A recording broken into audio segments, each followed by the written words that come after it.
I may have went a little far with this one, but this channel not like other ones. So I go for the stories I like to hear, which are not always going to be the most popular. For those who joined the channel for this one, don't worry, I will keep it going. Love you guys. My magical double appeared at 4 a.m., claimed he was the real guardian, and tried to steal my billionaire wife. Unfortunately for him, she had a sword and a legal team.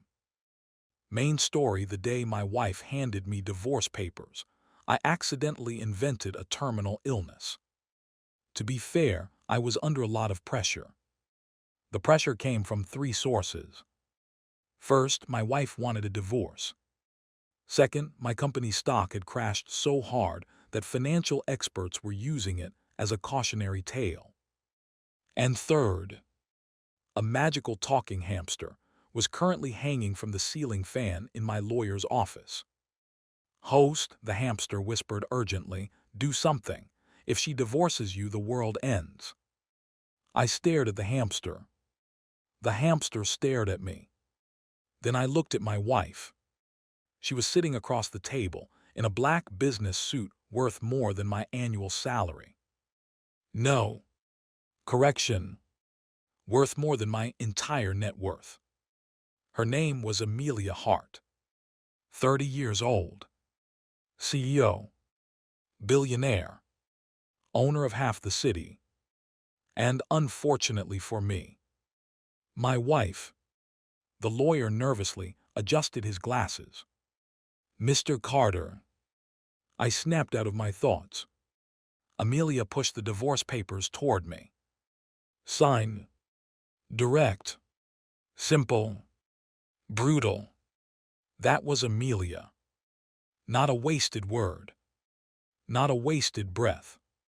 Meanwhile, I specialized in wasting both. I looked down at the papers, then back at her, then at the hamster. The hamster made a slashing motion across its throat. I frowned. "What does that mean?" "It means we die," the hamster screamed. The lawyer blinked. "Sorry." I coughed awkwardly. "Not you."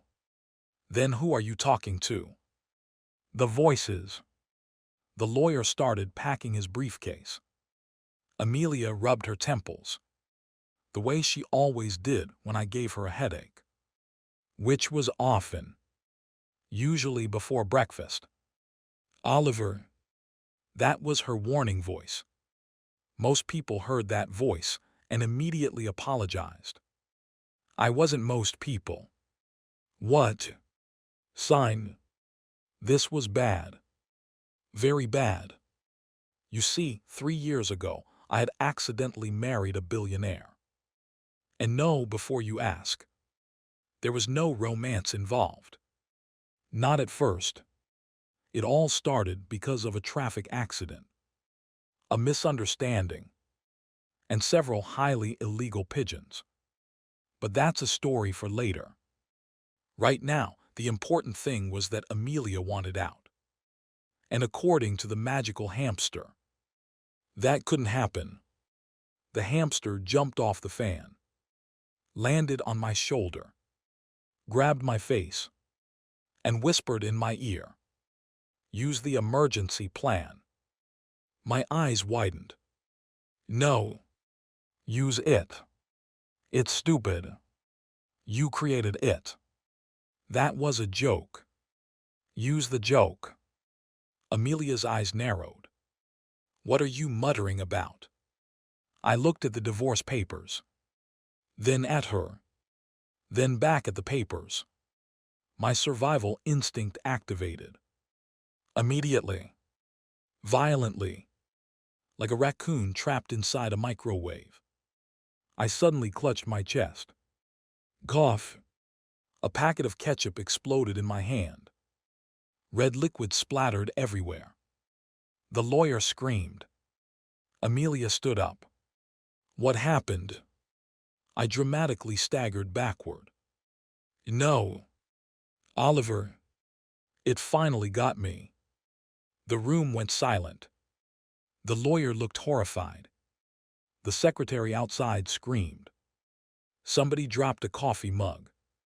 Amelia's expression changed for the first time in years. Fear. Actual fear. For me, the rarest event on earth. What got you? She demanded. I gazed sadly out the window. The illness. Silence. The lawyer whispered. What illness? I lowered my head. A single tear appeared. Years of watching soap operas had finally paid off. Terminal love deficiency syndrome. The hamster face-palmed. The lawyer blinked. Amelia blinked. Even I blinked, because hearing it out loud somehow made it even stupider. The lawyer slowly sat down. That's not real. I looked offended. According to whom? The medical community. Exactly. What? They don't want people to know. The lawyer looked ready to resign from existence. Amelia crossed her arms. What are the symptoms? Finally, someone was taking this seriously. I straightened. Occasional sadness. That's called being sad. Extreme hunger. That's called being hungry. Dizziness. Normal. Uncontrollable desire to hold my wife's hand. The room became quiet. Amelia stared at me. Expressionless. Dangerous. Beautiful. The combination was terrifying. Then she sat back down. You expect me to believe this? No. Good. I expect you to love me. Silence. The lawyer walked into the corner and started questioning his career choices. Amelia closed her eyes. Slowly, like a woman praying for patience. After 10 full seconds, she spoke. How long? I smiled sadly. The acting came naturally now. 30 days. The lawyer gasped. Amelia froze. The hamster punched the air. Yes. I ignored it. My wife stared at me. 30 days. I nodded. The room became so quiet that I could hear the lawyer Googling symptoms under the table. Then Amelia stood up. Without a word. Without emotion. Without warning. She grabbed my wrist. Hard. Come with me. Hug. Now. The lawyer raised a hand. What about the divorce? Amelia answered without looking back. Cancelled. The hamster started crying tears of joy. I started regretting my life decisions. Because Amelia's face looked less like a grieving wife and more like a woman preparing a murder investigation. 20 minutes later, I was in Amelia's private helicopter. Because of course she had one. Rich people collected helicopters the same way normal people collected kitchen magnets. I sat quietly, trying to survive. Across from me sat Amelia, still staring, the entire flight, unblinking, like an incredibly beautiful predator. Finally, I couldn't take it anymore. Why are you looking at me like that? She didn't answer. Instead, she opened her tablet. A document appeared. The title, Terminal Love Deficiency Syndrome. I nearly jumped out of the helicopter. During the 20-minute flight, she had apparently ordered her staff to investigate a disease that didn't exist. There were already 73 pages. How did billionaires function like this? Did they have secret superpowers? Apparently yes, because Amelia casually turned another page. Interesting. My heart stopped. What? There are no records. Exactly. She narrowed her eyes. Which means it's either fake, or classified. What? I stared at her. The hamster stared at her. The pilot stared at her. Nobody knew how she had reached that conclusion. But somehow, that was worse. Much worse.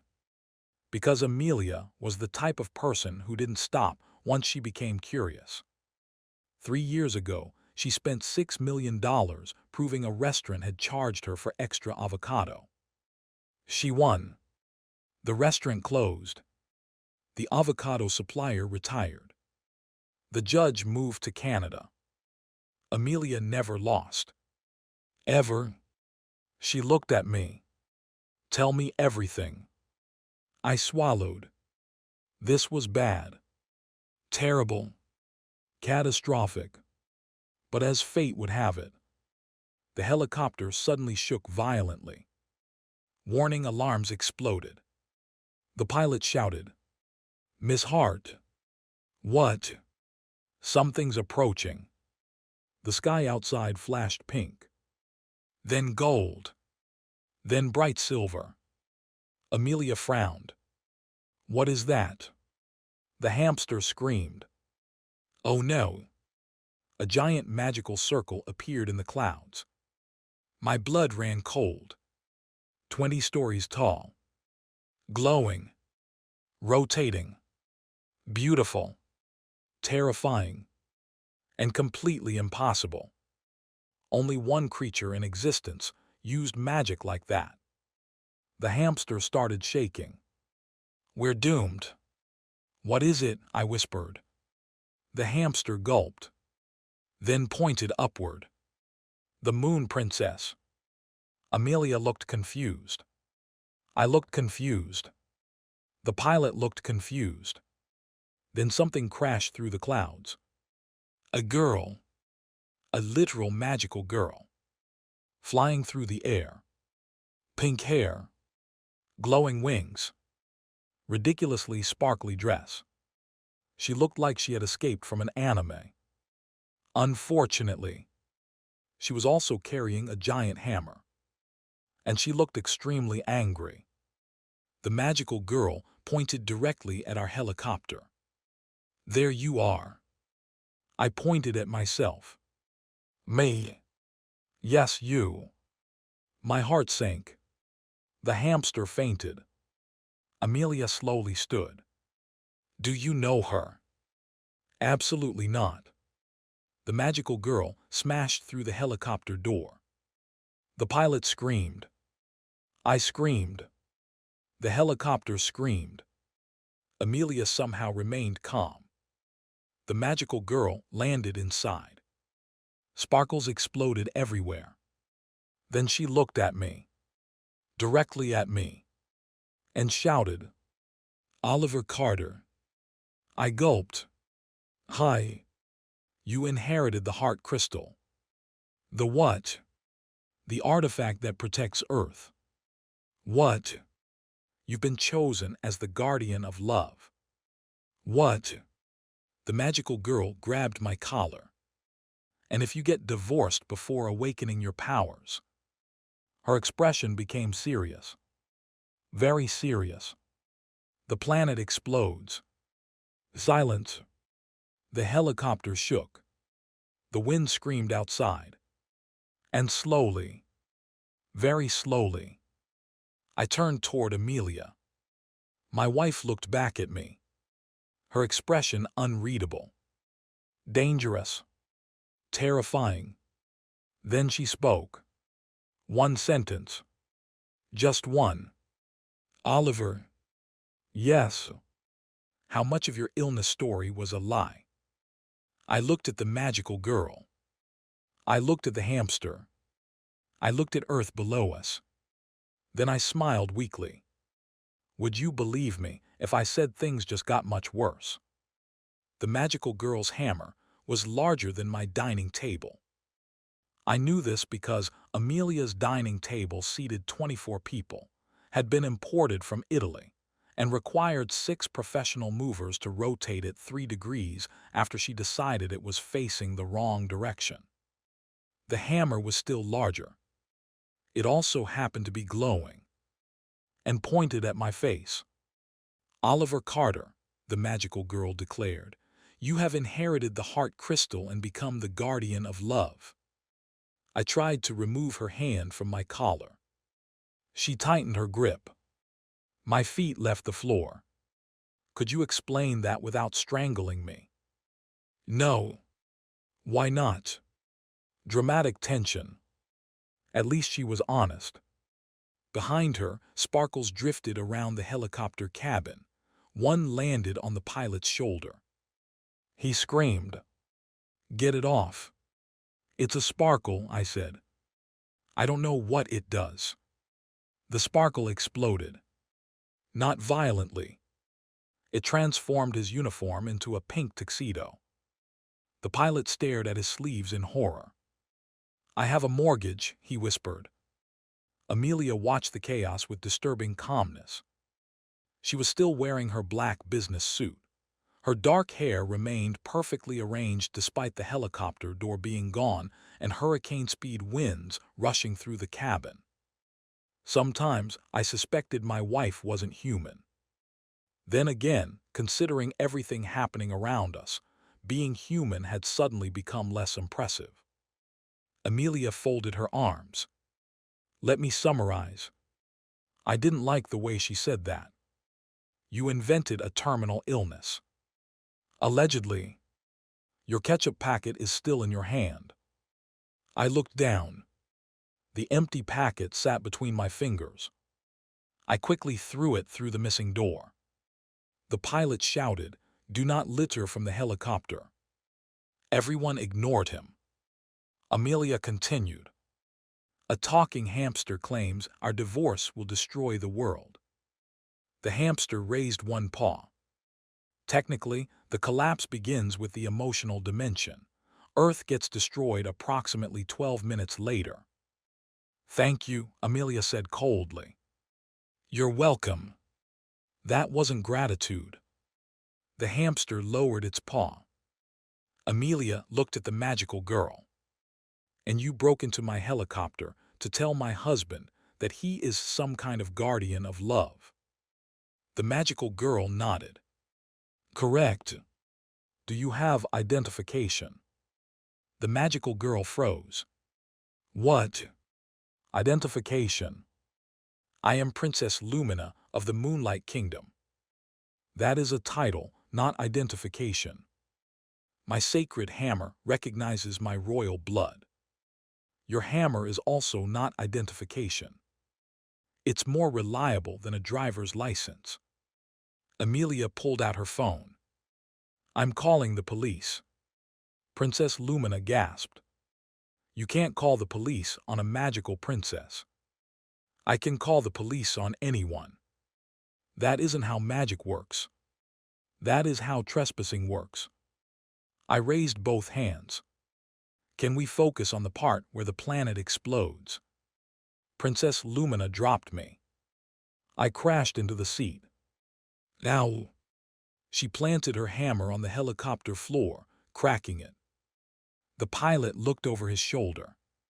"Please stop damaging the aircraft." Princess Lumina ignored him. She pressed one hand dramatically against her chest. "The heart crystal is one of the 7 celestial relics. For thousands of years, it has protected the bond between the human world and the realm of emotion." "Realm of emotion?" I asked. "Yes. Sounds exhausting." "It is lovely." "Does everyone talk about their feelings?" "Constantly." "Then it's definitely exhausting." Amelia's gaze sharpened. "What does this have to do with our marriage?" Lumina looked at her. "The heart crystal chooses its guardian based on the strength of a romantic bond. 3 years ago, it chose Oliver." Amelia slowly turned toward me. I lifted my hands. "This is the first I'm hearing about it." The hamster climbed onto the seat. "Actually, I tried to tell you several times." "When?" "Remember when you found glowing pink dust in your pockets?" "I thought the washing machine was broken." "Remember when roses grew out of your shoes?" "I blamed the gardener." You don't have a gardener. That's why I fired him.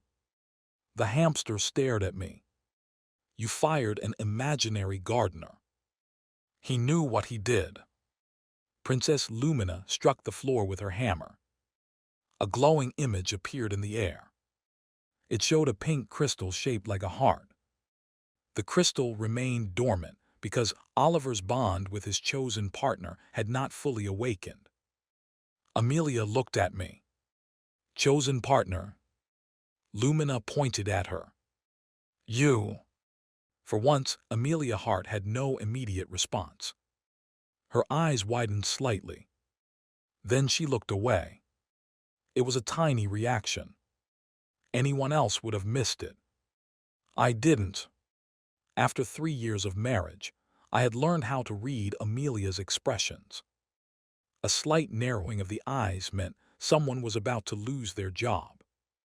A raised eyebrow meant someone was about to lose their company.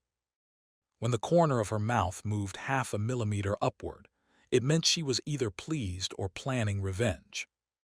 Right now, her ears had turned faintly red. That meant embarrassment. My wife was embarrassed. I immediately forgot that the world was ending.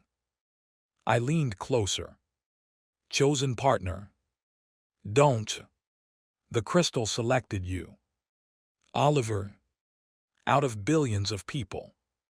Stop smiling. I'm not smiling. You look like an idiot. That's my natural face. That part is true. Princess Lumina cleared her throat. The heart crystal requires both partners to willingly maintain their bond. My smile disappeared. And if they divorce, the crystal breaks. And then, the emotional dimension collapses. And then, Earth explodes. And then, there is no and then, you will be dead. I nodded slowly. I just wanted the sequence to be clear. Amelia looked at Lumina. Why would a magical object connect itself to a marriage without our consent? The crystal cannot be questioned. It can be sued.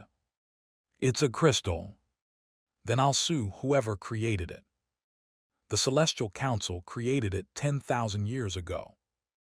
Do they have legal representation? Lumina opened her mouth. Closed it. Opened it again. Then turned to me. Is she always like this? I nodded proudly. This is her being friendly. Amelia stepped closer to the princess. If you expect me to believe any of this, demonstrate it. Lumina smiled. Gladly. Her hammer began to glow. The light spread across the cabin. The wind stopped. The helicopter froze in midair. Not hovered. Froze. The rotor blades stopped moving. The warning alarms went silent. The pilot looked through the windshield. Then he covered his face. I should have become an accountant. Lumina lifted her hammer. A circle of golden symbols formed around Amelia. By the light of the moon and the promise of every sincere heart, reveal the soul chosen by the heart crystal.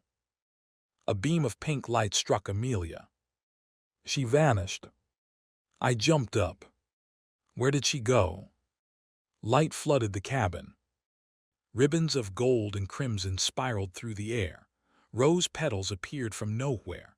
A glowing crown formed above the empty space, followed by a long red cape and silver armor. Then Amelia reappeared. She floated several inches above the floor. Her black business suit was gone. In its place, she wore a majestic white and crimson magical uniform with silver boots, armored gloves, and a glittering red jewel at the center of her chest. A golden sword rested in her hand. Her hair flowed behind her, even though the wind had stopped. She looked powerful, elegant, terrifying, like a magical queen who had conquered 3 kingdoms before breakfast. I stared at her. The hamster stared at her. The pilot stared at her. Princess Lumina smiled proudly. Amelia looked down at her clothes. Then at Lumina. Then at me. I immediately looked away. "Don't laugh," she said. "I'm not. Your shoulders are shaking. I'm emotionally overwhelmed. Look at me." I turned around. The golden crown was slightly crooked. That finished me. I laughed so hard I fell into the seat. My billionaire wife raised her glowing sword. "Oliver, I'm sorry. Keep laughing. I'm trying to stop. Try harder. You have little wings on your boots." Her eyes widened. She looked down. There were indeed 2 tiny golden wings on each boot. I rolled onto the floor. "I'm going to die." Amelia pointed the sword at me. "Yes." Princess Lumina stepped between us. "Please don't kill the guardian of love. Move. The planet needs him. I'll buy another one." "That's not possible. Everything has a price." "Not this." Amelia glared at her new uniform. "How do I remove it?" Lumina made a small gesture.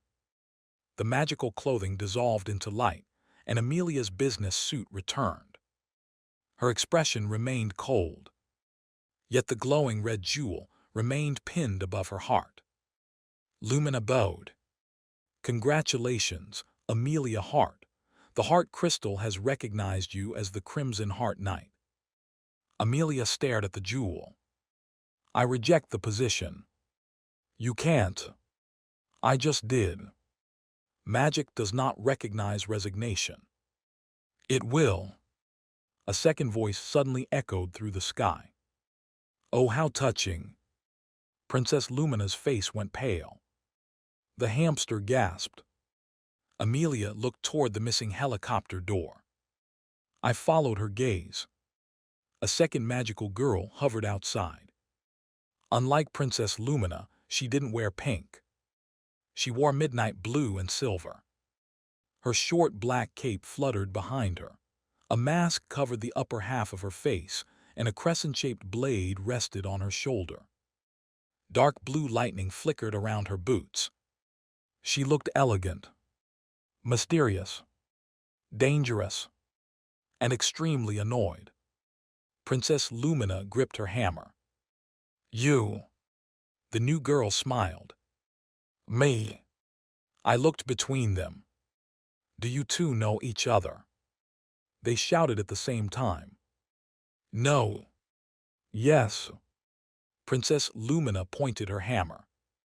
"Don't listen to her." The masked girl pointed her blade.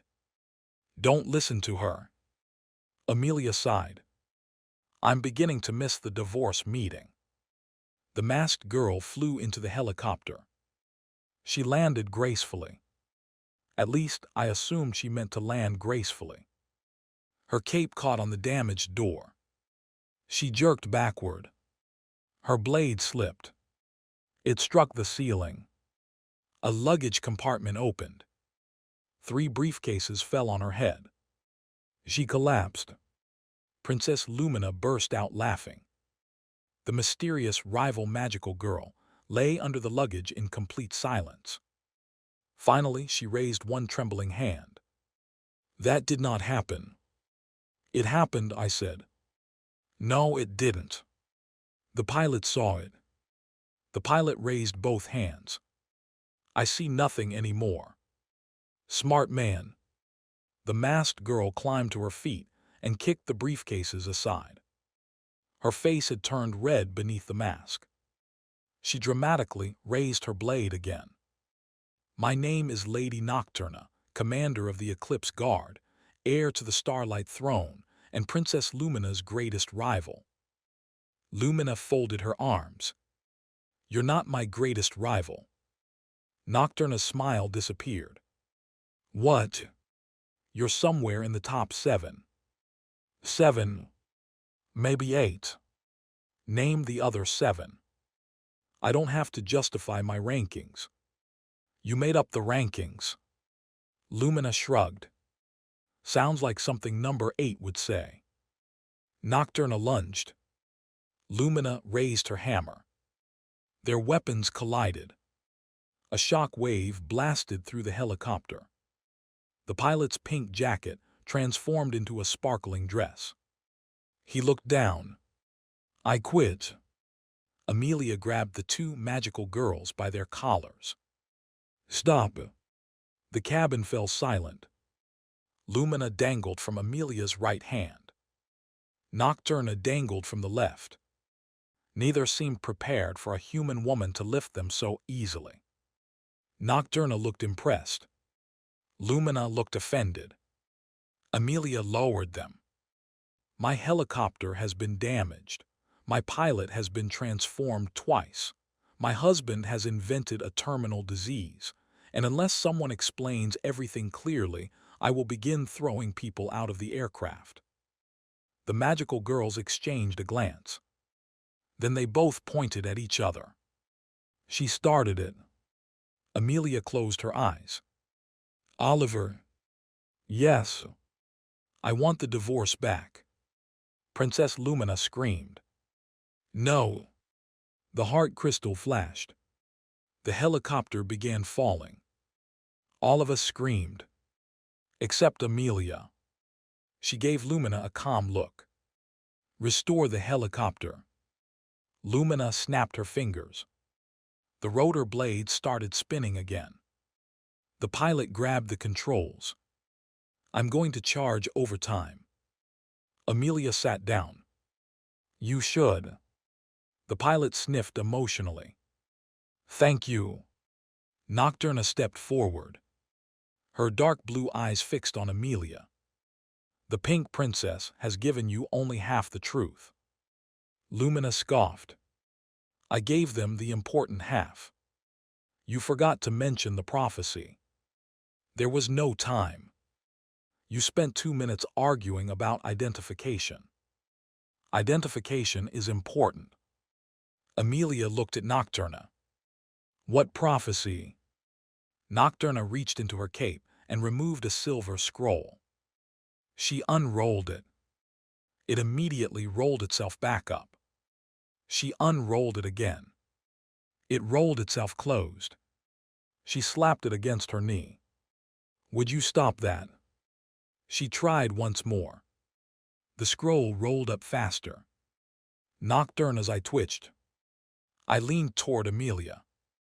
Magical objects don't seem very cooperative. They've met the right person, she replied. Nocturna abandoned the scroll and cleared her throat. The prophecy states that, when the guardian of love awakens, 2 champions will compete for the right to stand beside him. I blinked. 2 champions. Lumina looked at Amelia. Then at Nocturna. Her expression changed. Wait. Nocturna smiled. That's right. Amelia's eyes narrowed. What does that mean? Nocturna placed one hand over her heart. The first champion has already been chosen. She pointed toward Amelia. The Crimson Heart Knight. Amelia remained expressionless. And the second. Nocturna ripped off her mask. Dark hair spilled over her shoulders.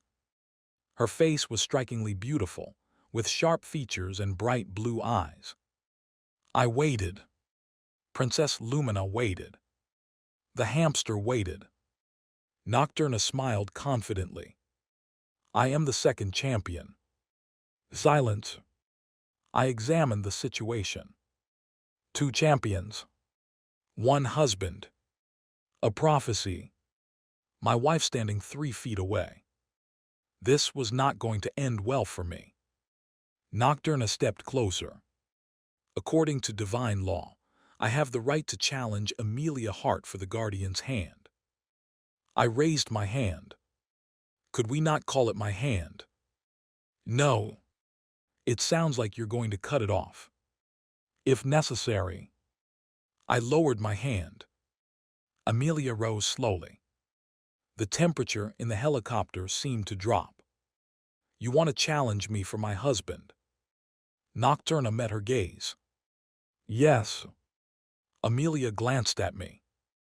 I immediately pointed at Nocturna. I've never met this woman in my life. Yet, Nocturna said. I stared at her. That word did not help. Nocturna moved beside me and placed her hand on my shoulder. The guardian of love requires a partner capable of supporting his sacred duty. A woman with courage, compassion, magical talent, and emotional warmth. Amelia looked at the hand on my shoulder. Nocturna failed to notice. I noticed. The hamster noticed. Princess Lumina noticed. The pilot noticed. The pilot quietly activated the emergency landing system. Nocturna continued.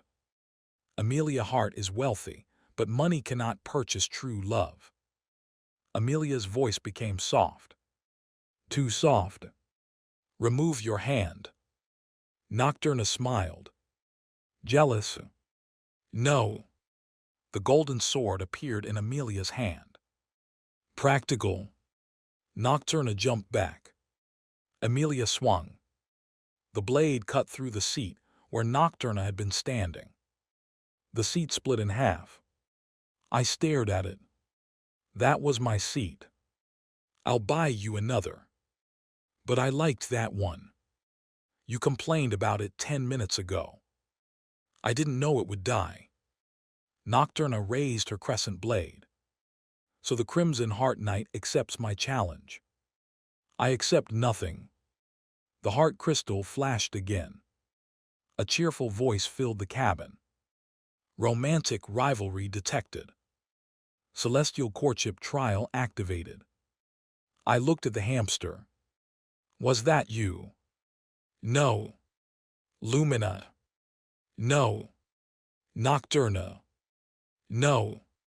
Amelia lifted her phone. Whoever it is, turn it off. The magical voice continued. The two champions must complete 3 trials. Trial 1, prepare the guardian's favorite meal. Trial 2, protect the guardian from a deadly threat. Trial 3, receive a sincere declaration from the guardian. The winner shall become his eternal celestial partner. Everyone turned toward me. I sank lower in my seat. Why are you all looking at me? Nocturna smiled confidently. Lumina looked delighted. The hamster covered its eyes. Amelia's expression was impossible to read. That was always the most dangerous expression. The magical voice added one final announcement. The loser's memories of the guardian will be erased. The smile vanished from Nocturna's face. Princess Lumina went still. Amelia's hand tightened around the sword. I sat upright. What? Trial 1 begins at sunset. The heart crystal stopped glowing. The helicopter cabin became silent. Nocturna stared at me. Amelia stared at me. I pointed at the crystal. I didn't agree to any of this. Nocturna lowered her blade. Neither did I. For the first time, she looked genuinely unsettled. Amelia studied her. Then withdraw. Nocturna's confidence returned. I can't. Why? If I withdraw, the trial counts it as a loss. And your memories disappear. Yes. I frowned. Why do you care? You met me 30 seconds ago. Nocturna didn't answer. Her fingers tightened around the handle of her blade. Princess Lumina looked at her sharply. Tell them. No. Nocturna. I said no. Lumina's voice softened. He deserves to know. Nocturna looked away. Amelia stepped between us. What does he deserve to know? Princess Lumina sighed. The heart crystal did not choose Oliver 3 years ago. I looked at her. You said it did. I said it awakened 3 years ago. No, you definitely said it chose me 3 years ago. Did I? Yes. Things were hectic. You were giving a speech. Lumina waved me off. What matters is that the heart crystal chose you when you were a child. A strange heaviness settled in my stomach. I looked at Nocturna. Her gaze remained fixed on the floor. Lumina continued.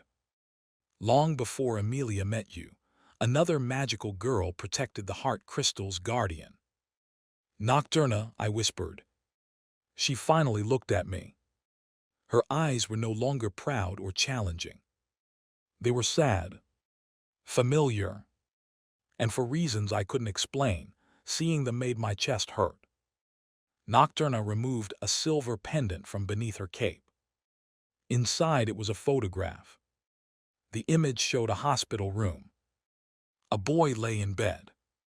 Thin, pale, perhaps 8 years old. Beside him stood a girl wearing a blue paper crown and holding a plastic sword. The boy was me. The girl was Nocturna. I took the pendant with trembling fingers. I don't remember this. I know, she said. Amelia watched my face carefully. Nocturna's voice became quiet. You were born with a weak connection to the emotional dimension. When you were 8, a creature from that realm attacked you. I searched my memories. There was a blank section in my childhood. A summer I could never recall. My parents had always told me I'd suffered from a fever. You saved me, I asked. Nocturna nodded. I stayed in the human world until you recovered. What happened after that? The Celestial Council erased your memories. Humans were not supposed to know about magic. I looked down at the photograph. Then why do you remember me? Because I refused the erasure. Lumina crossed her arms. She fought 12 council guards. Nocturna looked irritated. They blocked the exit.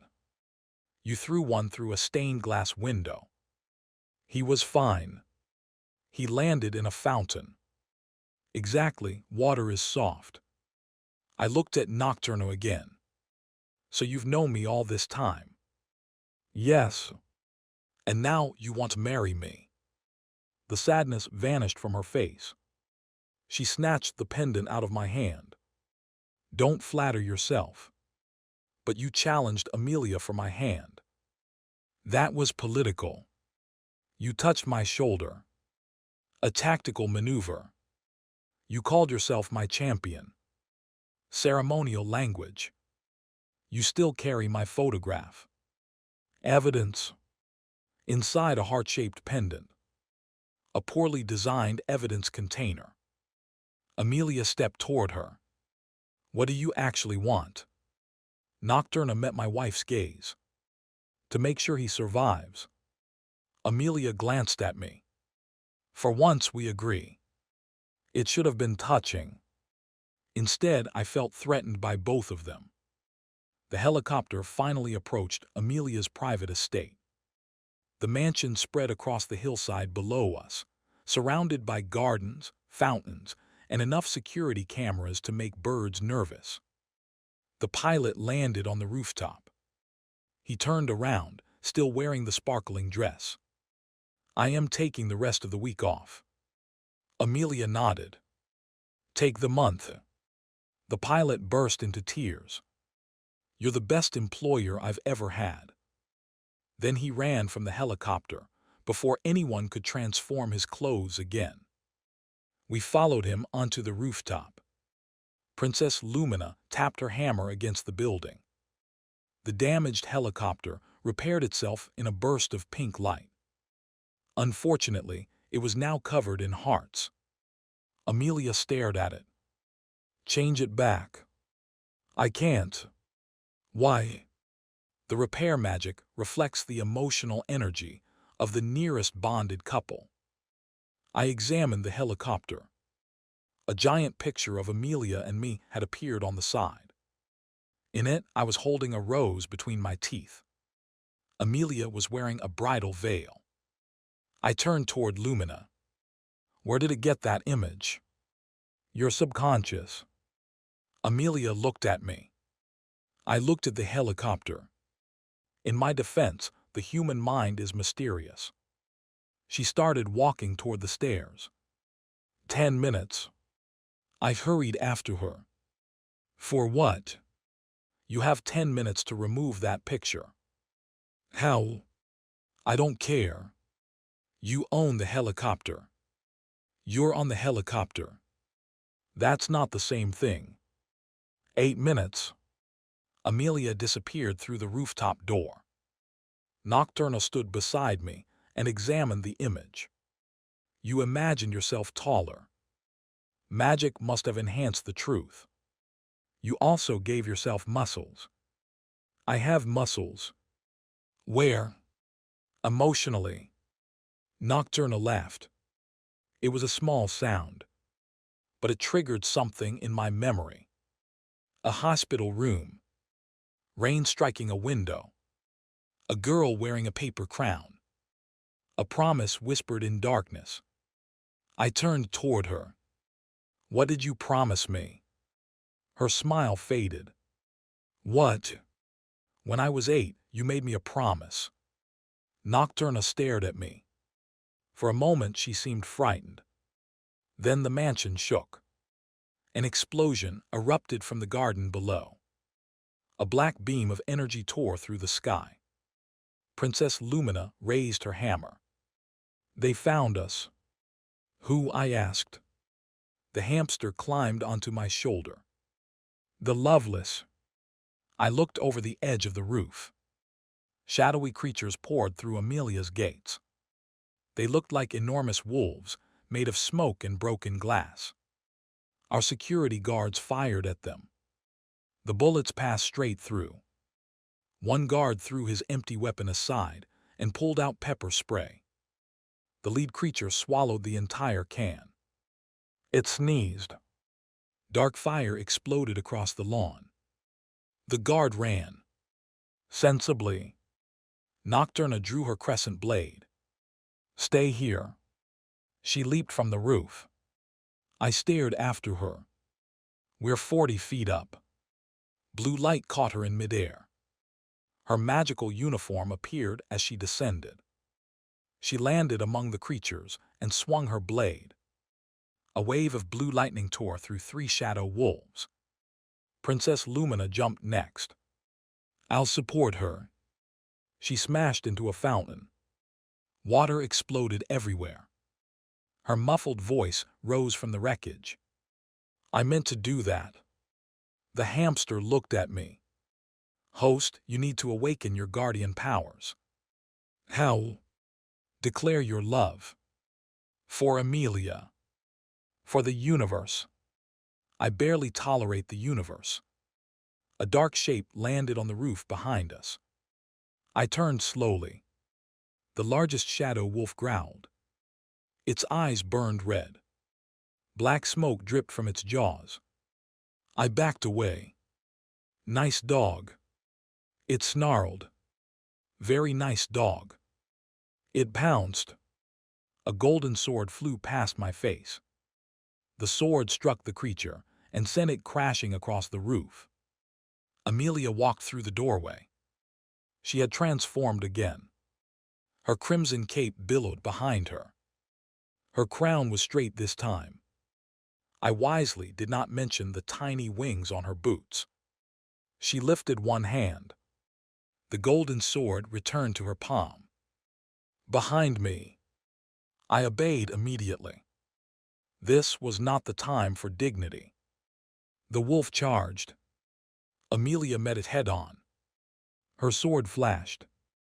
The creature split into 2 clouds of black smoke. For one glorious second, I thought she had won.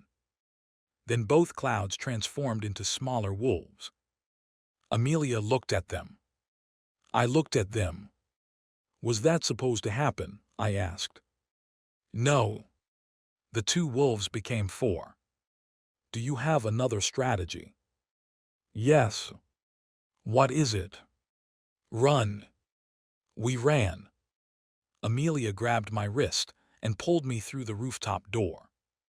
The creatures chased us into the mansion. We raced down the stairs.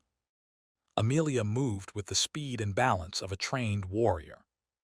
I moved with the speed and balance of a shopping cart with one broken wheel. At the second-floor landing, I tripped over a rug. Amelia caught me. Her arm wrapped around my waist. For a moment, our faces were inches apart. The heart crystal began to glow. Amelia looked into my eyes. I looked into hers. The romantic moment lasted exactly 2 seconds. Then one of the wolves bit my shoe. I screamed. Amelia kicked it through the wall. My shoe went with it. That was Italian leather. You're alive. That shoe understood me. I'll buy another. It won't be the same. She dragged me into her private office. The doors sealed behind us. Magical golden chains spread across them. The creatures slammed against the other side. The room trembled. Amelia looked at the red jewel on her chest. How do I use this? The hamster scrambled onto her desk. The Heart Knight draws power from sincere emotion. Amelia frowned. Be specific. You must express what you feel for Oliver. The room became quiet. The creatures continued pounding against the door. Amelia looked at me. I suddenly found the ceiling fascinating. She looked at the hamster. Is there another method?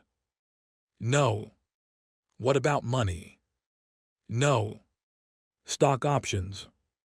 No. Property? No. A charitable donation? No.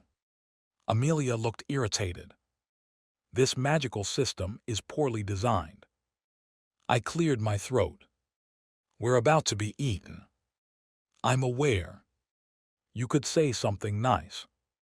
I married you. That was 3 years ago. I haven't killed you. That's not romantic. It requires daily effort. The door cracked. A shadowy claw broke through. The hamster screamed. One sincere sentence, that's all. Amelia turned toward me. Her face was composed. Her eyes were not. They held an emotion I had rarely seen from her. Fear. Not fear of the creatures. Fear of speaking. Amelia Hart could negotiate billion-dollar deals without blinking. She could walk into a hostile board meeting and leave owning the building. But telling me how she felt terrified her. I stepped closer. You don't have to force it. The magical chain snapped. The doors began opening. Amelia grabbed the front of my shirt. Yes, I do. She pulled me close. Her voice dropped to a whisper. You are loud. I blinked. You are reckless. That doesn't sound promising. You spend my money on ridiculous things. The life-size dinosaur was educational. You embarrass me in public. The waiter asked if we were celebrating anything. You told him we were celebrating the anniversary of our first argument. It was memorable. Another crack spread across the door. Amelia's grip tightened. You make every quiet room unbearable. I smiled weakly. Thanks. And when you are gone, the silence is worse. My smile faded. The heart crystal blazed. Amelia looked directly into my eyes. I wanted the divorce because I thought you regretted marrying me. I couldn't breathe. She continued before I could answer. You stopped eating dinner with me. You came home late. You avoided every conversation about our future. She lowered her eyes. So I decided to leave first. Amelia. But when I thought you were dying, even for 1 second, nothing else mattered. Golden light filled the room. Her magical armor transformed. Crimson roses appeared across the silver surface. Her cape became a pair of glowing wings, and the sword in her hand doubled in size. She looked magnificent. The doors exploded inward. The shadow wolves rushed us. Amelia turned. One swing of her sword flooded the office with golden fire. The creatures vanished. Not split. Not scattered. Vanished. The shock wave destroyed every window. It also sliced her desk in half. Amelia stared at the broken desk. That was custom made. I placed a hand on her shoulder. You're alive. She looked at me. I smiled. I'll buy you another. With what money? Your money. She punched me in the stomach. Not hard enough to injure me. Just hard enough to express herself. The heart crystal chimed. Trial 2. Protect the guardian from a deadly threat. Crimson Heart Knight receives 1 point. Nocturna flew through the broken window. Her uniform was torn, and smoke covered her face. She looked around the destroyed office. Then she looked at Amelia's upgraded armor. No. The magical voice continued. Trial 1 begins in 30 minutes. Nocturna's eyes widened. The cooking trial. Amelia's expression changed. The confidence disappeared from her face. I knew why. In 3 years of marriage, I had seen Amelia cook once. She had tried to boil an egg. The fire department arrived before the water did. Nocturna smiled slowly. Can Amelia cook? I tried to protect my wife. She has many talents. That wasn't an answer. She can purchase food. Also not an answer. Amelia dismissed her armor and walked toward the destroyed door. Oliver. Yes. What is your favorite meal? I thought carefully. You're cooking. She stopped. Nocturna stopped. The hamster stopped. Amelia looked over her shoulder. Be serious. I am. I've never eaten it, so technically it still has unlimited potential. Nocturna laughed. Amelia's eyes became dangerous. I changed my answer. Chicken soup. Nocturna smiled confidently. Amelia pulled out her phone. No outside assistance, the magical voice announced. She slowly lowered the phone. No restaurants, no chefs, no food delivery. Each champion must prepare the meal personally. Nocturna twirled her blade and dismissed her magical uniform. You may surrender now. Amelia looked at her. I don't surrender. I trained in the Royal Eclipse Kitchen. I own 7 restaurant chains. You can't use them. I can read. You can't learn cooking from a business report. I can learn anything. Boiling water doesn't count as cooking. Amelia's expression froze. I looked at Nocturna. How did you know about the egg incident? Lumina climbed through the window, soaking wet and covered in fountain plants. I told her. Amelia turned slowly. Lumina took 1 step backward. Magical intelligence sharing. Amelia took another step forward. Lumina dropped her hammer. I surrender. The heart crystal projected a glowing countdown above the room. 29, 59, 29, 58, 29, 57. Nocturna ran toward the kitchen. Amelia followed. Lumina grabbed her hammer and chased them. The hamster jumped onto my shoulder. I remained in the office, still processing Amelia's confession.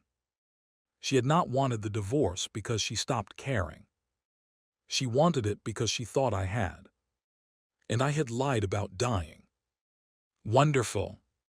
The hamster patted my cheek. Host. Yes. You look pale. My wife confessed her feelings while defending me from shadow monsters. That sounds good. I responded by making a joke about her cooking. That sounds bad. I also invented a terminal illness. That sounds worse. Then a childhood magical friend challenged her for the right to become my eternal partner. The hamster thought about it. You've had a busy afternoon. A scream echoed from downstairs. Then an explosion. Black smoke poured beneath the office door. The fire alarm started. Amelia's voice thundered through the mansion. The recipe said a pinch of salt. Nocturna shouted back. You used a fistful. I have large hands. I looked at the hamster. Should we help? No outside assistance. A second explosion shook the house. The hamster climbed into my jacket. Also, I'm afraid. We cautiously made our way downstairs. The mansion's enormous kitchen had become a battlefield. Flour covered every surface. A pot boiled violently on the stove. Nocturna stood at one counter, cutting vegetables at supernatural speed. Her knife moved so quickly that tiny bolts of blue lightning flew from the blade. Amelia stood at the opposite counter. She had placed an entire chicken into a stock pot. The chicken was still wrapped in plastic. I pointed. You need to remove the packaging. She looked at it. Then at me. I knew that. Of course. I was testing the pot. Nocturna snorted. Amelia tore off the plastic and threw it aside. The chicken slid from her hands. It flew across the kitchen. Princess Lumina ducked. The chicken struck the refrigerator and landed inside an open cake box. Everyone stared. Amelia calmly retrieved it. I meant to tenderize it. Nocturna laughed so hard she dropped her knife. Amelia glared at her. Continue laughing. I intend to. You won't have teeth by the end. Threatening the competition is prohibited, the magical voice announced. Amelia looked at the ceiling. Where are you broadcasting from? No answer came. She pointed her knife upward. I will find you. The ceiling remained wisely silent. Nocturna returned to her soup. Her movements were controlled and graceful. Every vegetable was cut perfectly. The broth smelled rich and warm. Beside her, Amelia attacked an onion. Not cut. Attacked. The knife hit the cutting board like an axe. Chunks of onion flew around the kitchen. One struck Lumina in the forehead. Watch it. Stay out of the way. You threw it at me. It was poorly positioned. It was an onion. I tried not to laugh. Amelia's head snapped toward me. Something amusing. No. You're smiling. I'm happy to be alive. She turned back to the onion. Nocturna glanced at me. Her expression softened. For a moment, I saw the girl from the photograph. The girl with the paper crown. The girl who had apparently protected me before I even knew magic existed. Then she added something to her soup. The broth flashed blue. The familiar feeling disappeared. What was that? I asked. Nocturna immediately covered the container. Seasoning. What kind? Moon basil. Lumina sniffed the air. Her eyes widened. That isn't moon basil. Nocturna froze. Lumina grabbed the container. This is remembrance powder. The kitchen went silent. Nocturna reached for it. Lumina moved it out of reach. Amelia set down her knife. What does remembrance powder do? Lumina looked at me. It restores memories removed by magic. Nocturna's face became pale. I stared at her. You were going to put it in my soup. She didn't answer. Nocturna, you deserve to remember. You could have asked me. And if you said no, then you don't do it. Her jaw tightened. The council stole part of your life. That doesn't give you the right to choose for me. Pain flashed across her face. I waited 22 years. For what? For you to remember your promise. Her voice shook the room. Blue lightning burst from her hands. Every metal utensil floated into the air. Amelia stepped in front of me. Nocturna saw the movement. Her expression hardened. You always do that. Amelia remained calm. Do what? Stand between us. I met you an hour ago. No, you stand between him and everything he was meant to become. Dark blue magic spiraled around Nocturna. The pendant at her throat began glowing. Lumina dropped the remembrance powder. Nocturna calmed down. I am calm. The floating knives pointed toward the ceiling. The spoons trembled. A whisk burst into flames. Lumina looked at me. She is not calm. The heart crystal flickered. The magical countdown stopped at 6 minutes. A new warning appeared. Foreign magic detected. Eclipse corruption rising. Nocturna grabbed her head. Black cracks spread across her silver pendant. Princess Lumina lifted her hammer. Something is controlling her. A shadow moved across the kitchen wall. It stretched upward. Taller. Wider. A pair of red eyes opened inside it. A deep voice filled the room. The guardian has forgotten his first promise. Nocturna fell to one knee. Dark energy wrapped around her. The shadow laughed. Let us help him remember. Blue light exploded. Every window shattered. I covered my face. When the light faded, Nocturna stood in the center of the kitchen. Her magical uniform had changed. The silver sections were now black. Her crescent blade had doubled in length. Dark wings spread from her back. Her eyes glowed blue beneath a new mask. The shadow behind her whispered one command. Take him. Nocturna vanished. Amelia turned. Too late. Nocturna reappeared beside me. She grabbed my arm. Dark magic swallowed us both. The kitchen disappeared. The last thing I saw was Amelia reaching for me. The last thing I heard was her voice. Oliver.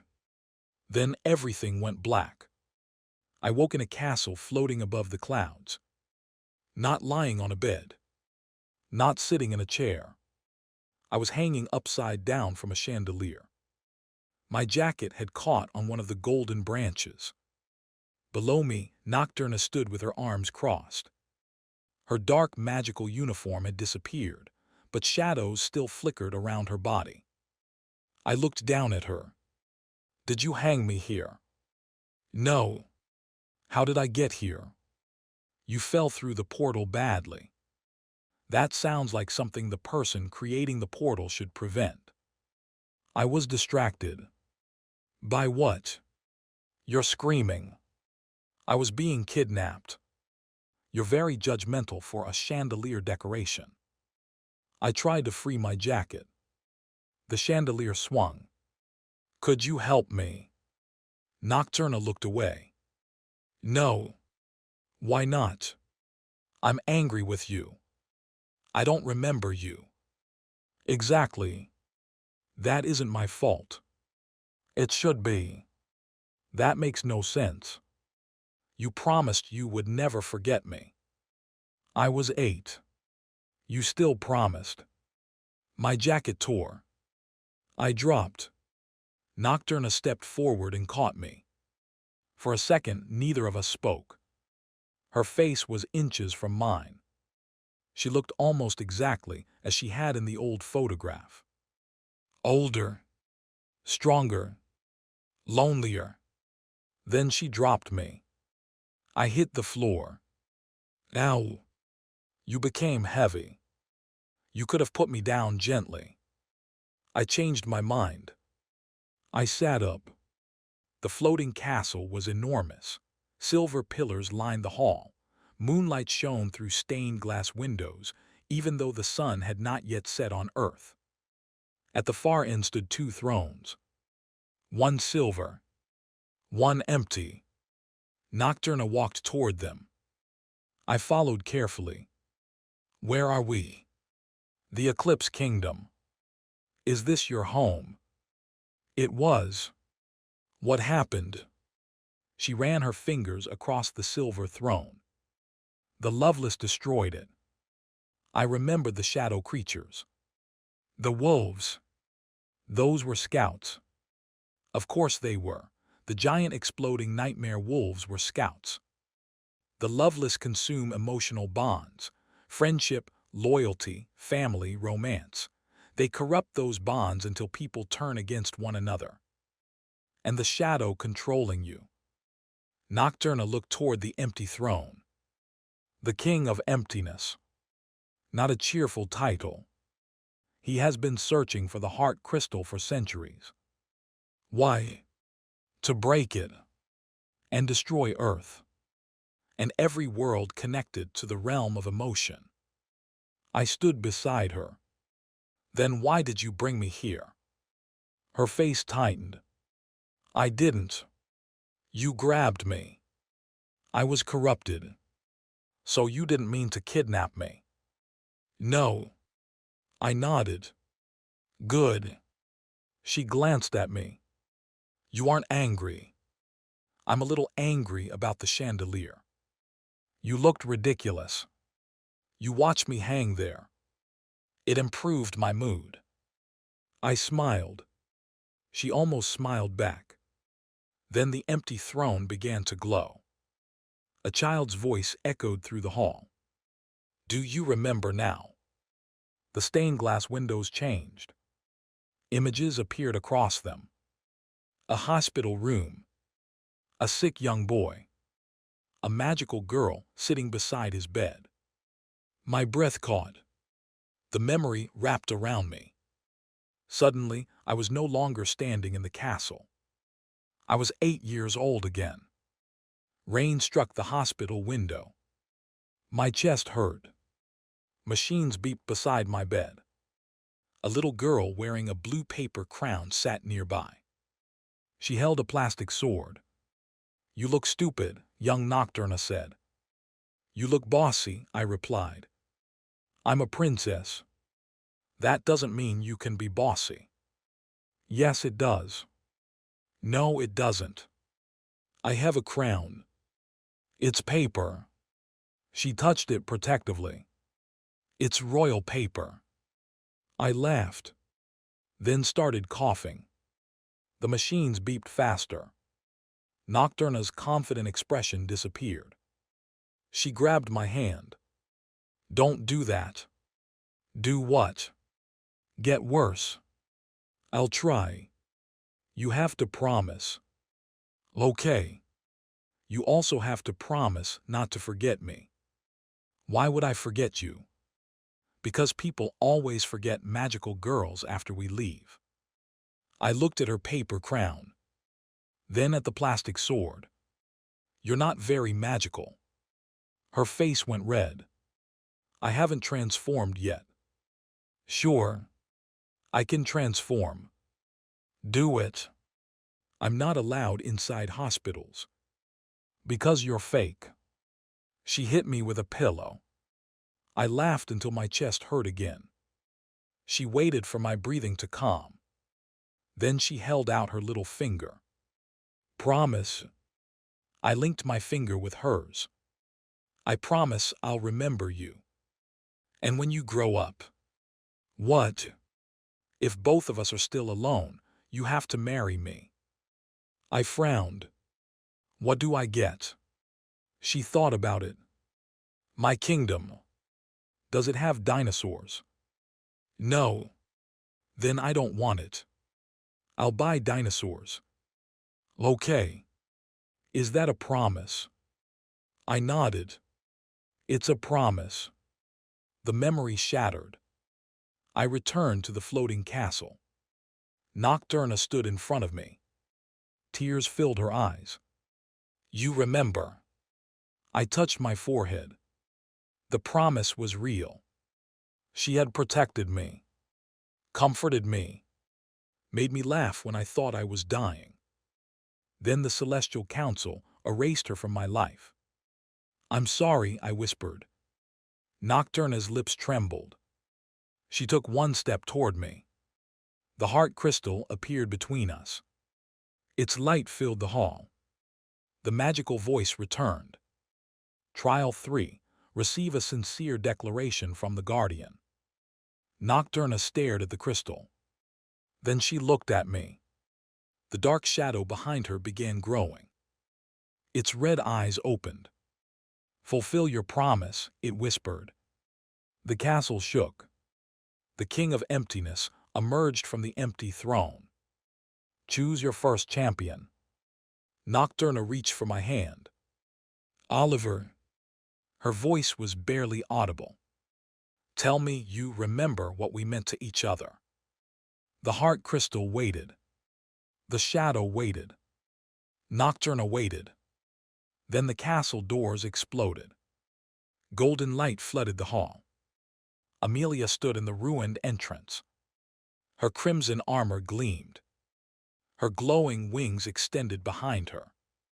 In one hand she held her sword. In the other, a pot of chicken soup. She looked at Nocturna, then at the King of Emptiness, then at me. Her expression became colder than the space between stars. My husband, she said, hasn't finished dinner. The King of Emptiness raised one shadowy hand. Crimson Knight, you have entered my domain. Amelia walked forward. You entered my kitchen. The king hesitated. Amelia set down the soup. You corrupted my rival. Golden fire surrounded her sword. You kidnapped my husband. Her wings spread wider. And you interrupted a timed cooking competition. The entire floating castle trembled. Amelia pointed her sword at the ancient ruler of darkness. I was winning. The King of Emptiness looked at the soup. Nocturna looked at the soup. I looked at the soup. Something inside the pot moved. I leaned closer to Amelia. Is the chicken still alive? Don't change the subject. The heart crystal chimed. Trial 1 complete. Please present both meals for judging. Nocturna stared at it. Now. The crystal chimed again. Yes. The King of Emptiness lowered his hand. Should we continue the battle after the judging? Amelia nodded. 5 minutes. He stepped back. Agreed. I looked around the hall. A corrupted magical girl, my magical billionaire wife, and an ancient shadow king were all waiting for me to judge 2 bowls of chicken soup. I suddenly missed the divorce lawyer. Amelia handed me her bowl.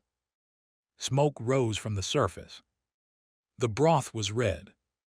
Not golden. Not brown. Red.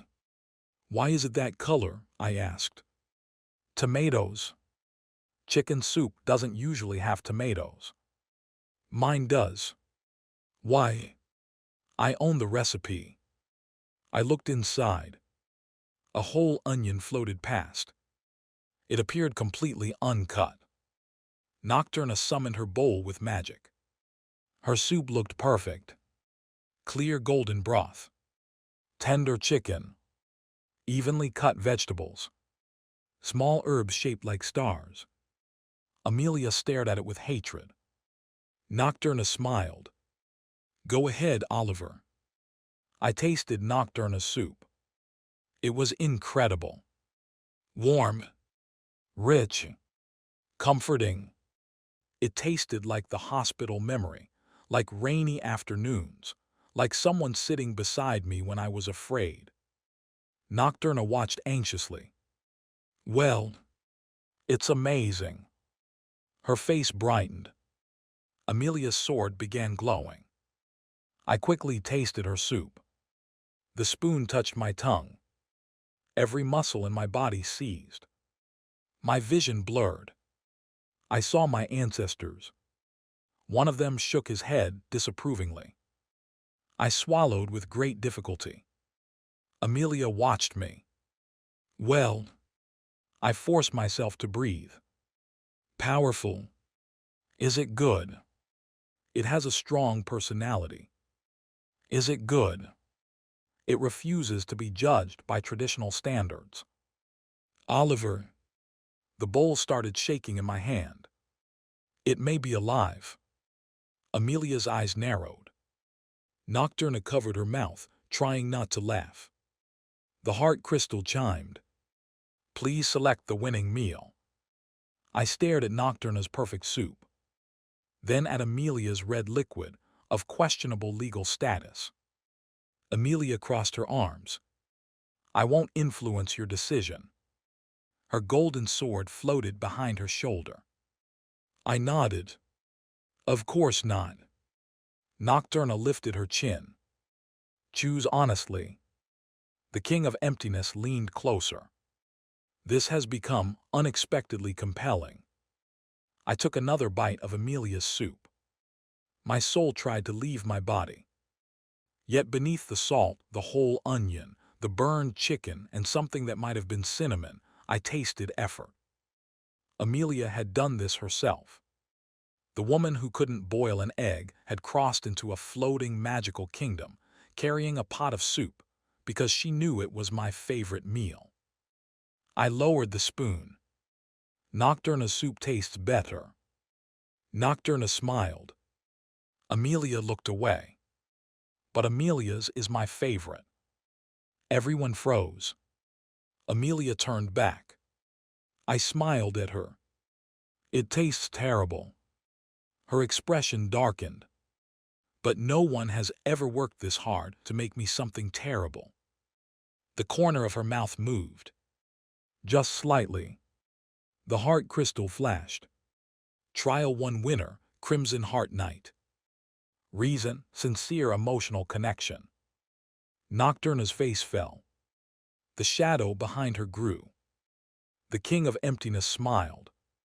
Rejection is such a nourishing emotion. Dark chains wrapped around Nocturna. She gasped. I ran toward her. Amelia moved at the same time. The king raised both hands. The floor split open. Thousands of shadow creatures crawled from below. Amelia raised her sword. I grabbed Nocturna's hand. The heart crystal floated between the three of us. The king laughed. Now, Guardian, make your declaration. The crystal glowed. Trial 3, AWAITS completion. Nocturna squeezed my hand. The darkness spread across her face. Amelia fought through the shadow creatures, trying to reach us. If I declared my love for Amelia, Nocturna would lose. Her memories of me would disappear. If I chose Nocturna, Amelia would lose everything she remembered about our marriage. The king of emptiness knew that. He had designed this moment. No matter whom I chose, one bond would be destroyed. And he would feed on the loss. The hamster appeared on my shoulder in a flash of light. Host. I know. You must choose. No. What? I looked at Amelia. Then at Nocturna. Both had protected me. Both had been hurt because of me. Both deserved better than becoming pieces in some magical competition. I turned toward the heart crystal. I reject the trial. The crystal flashed red. Invalid response. I reject the rules. The guardian must choose one champion. No. The king of emptiness laughed. You cannot escape sacrifice. I looked directly into his red eyes. Watch me. I grabbed the heart crystal. Pain shot through my arm. The entire castle turned white. Memories flooded into me. Amelia signing our marriage certificate while pretending not to smile. Nocturna sitting beside me in the hospital. Amelia waiting alone at the dinner table.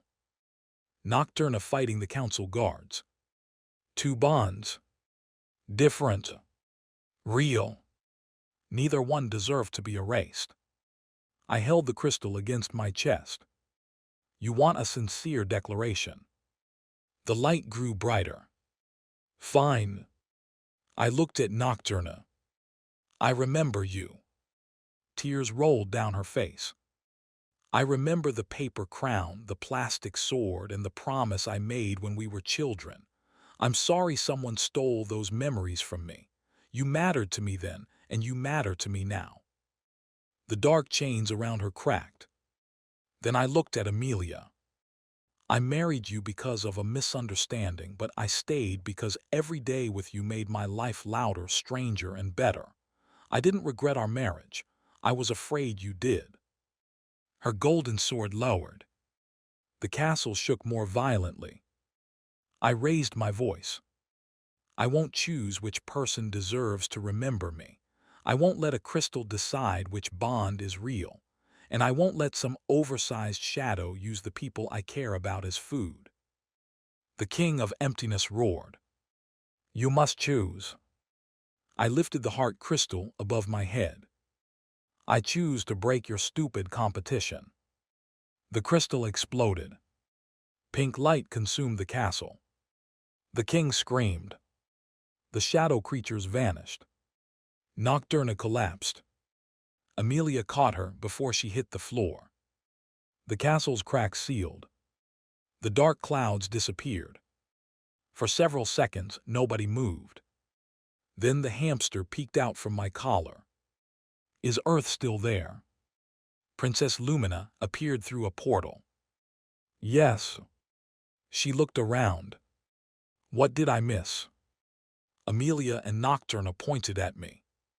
He broke the heart crystal. Lumina fainted. The pieces of the crystal floated around me. Instead of falling, they began circling my body. One fragment entered my chest. A second flew into Amelia's red jewel. A third entered Nocturna's pendant. The magical voice returned. But it sounded different now. Less mechanical. More confused. Trial system destroyed. New bond structure detected. Three-way guardian alliance established. The room became silent. Amelia looked at me. Nocturna looked at me. I immediately raised both hands. Alliance does not mean marriage. The magical voice responded. Definition unclear. No, I shouted. Further emotional development required. Absolutely not. Amelia's sword reappeared. Nocturna's blade reappeared. They both turned toward me. Lumina woke up. She looked at the three glowing crystal fragments. Then she looked delighted. This has never happened before. That's not good, I said. It could be wonderful. That's worse. Nocturna crossed her arms. The cooking trial was invalid. Amelia glared at her. I won. The competition was destroyed. After I won, your soup attacked him. He selected it. Under threat. I said I wouldn't influence him. You held a sword. I always hold a sword now. Amelia and Nocturna stepped closer together. Their foreheads nearly touched. I slowly backed away. Princess Lumina grabbed my sleeve. Where are you going? Home. You're in a floating castle. I'll walk. There is no road. I'll build one. The king of emptiness groaned from beneath the broken throne. Everyone stopped arguing. One red eye opened. This is not over. Amelia and Nocturna turned toward him. For the first time, they spoke in perfect unison. Yes, it is. Amelia's golden sword struck from the right. Nocturna's crescent blade struck from the left. The King of Emptiness flew through the castle wall. He disappeared into the clouds. A tiny glimmer flashed in the distance. Princess Lumina shaded her eyes. I think he landed on the moon. The hamster nodded. Good distance. Amelia dismissed her weapon. Nocturna did the same. Then they looked at each other again. Temporary truce, Amelia said. Nocturna nodded. Until the king is defeated.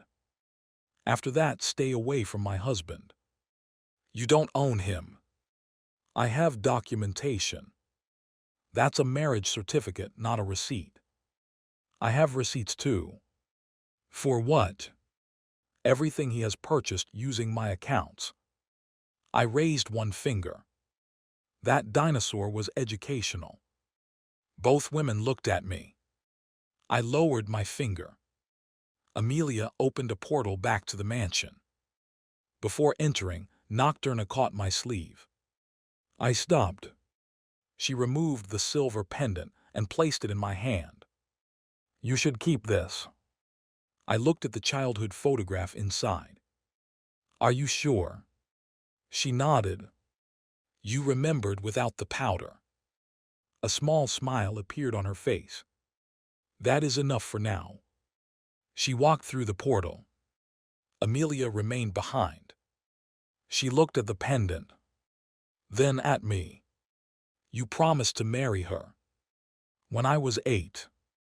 You rejected the kingdom because it lacked dinosaurs. I had standards. She offered to buy dinosaurs. I was a strong negotiator. Amelia stepped closer. Are you planning to honor that promise? I swallowed. Are we still discussing the divorce? Her expression changed. The coldness softened. There won't be a divorce. Because Earth might explode. No.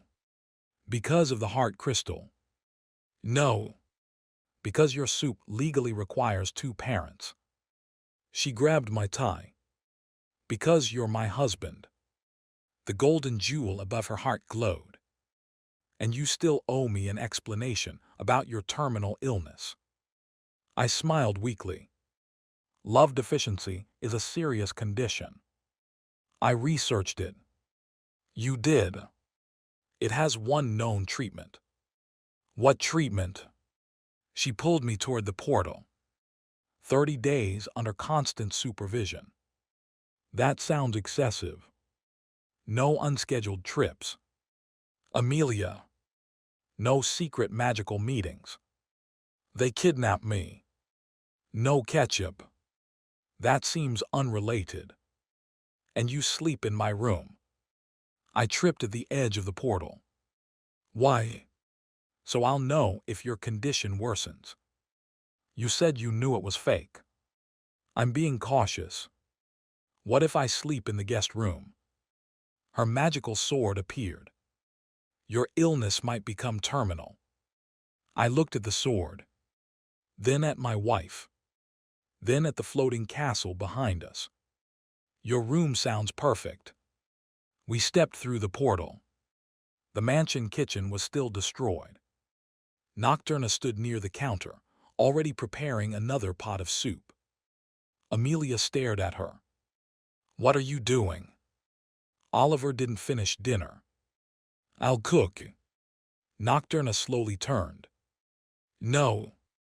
Amelia's eyes narrowed. Yes. Princess Lumina whispered to me. Should we warn the staff? I looked at Amelia, reaching for another onion. Nocturna grabbed the onion first. Blue lightning flashed. Golden fire erupted. The kitchen shook. I picked up the hamster. Evacuate the house. The hamster saluted. Alarms sounded throughout the mansion. Security guards ran for the exits. The staff abandoned their stations. One elderly maid calmly picked up Amelia's expensive vase before leaving. Clearly, she had survived this family before. I stood in the hallway while golden and blue magic flashed behind the kitchen doors. The heart crystal fragment inside my chest pulsed. For the first time, I felt its power. Warm, bright, alive. Then a message appeared in the air before me. Unlike the previous messages, this one was written in black fire. The King of Emptiness has marked 3 HEARTS. The next attack will begin at midnight. Beneath it, a second message appeared. One of your champions is still corrupted. My smile vanished. I turned toward the kitchen. Amelia and Nocturna were still arguing. Princess Lumina stared at the warning. The hamster began trembling. I looked from Amelia to Nocturna. One of them carried the king's magic, which meant the rival magical girl was not our only new problem. Someone inside my home was already working for the enemy. At exactly 11:47 p.m., my mansion had 3 magical girls, 1 talking hamster, 28 armed security guards, and a chicken soup that had been officially classified as a biological threat. The soup belonged to my wife. Nobody was brave enough to throw it away. It sat in the center of the kitchen table, glowing faintly red. Every few seconds, a bubble rose to the surface and popped. Once I heard it whisper my name. Oliver.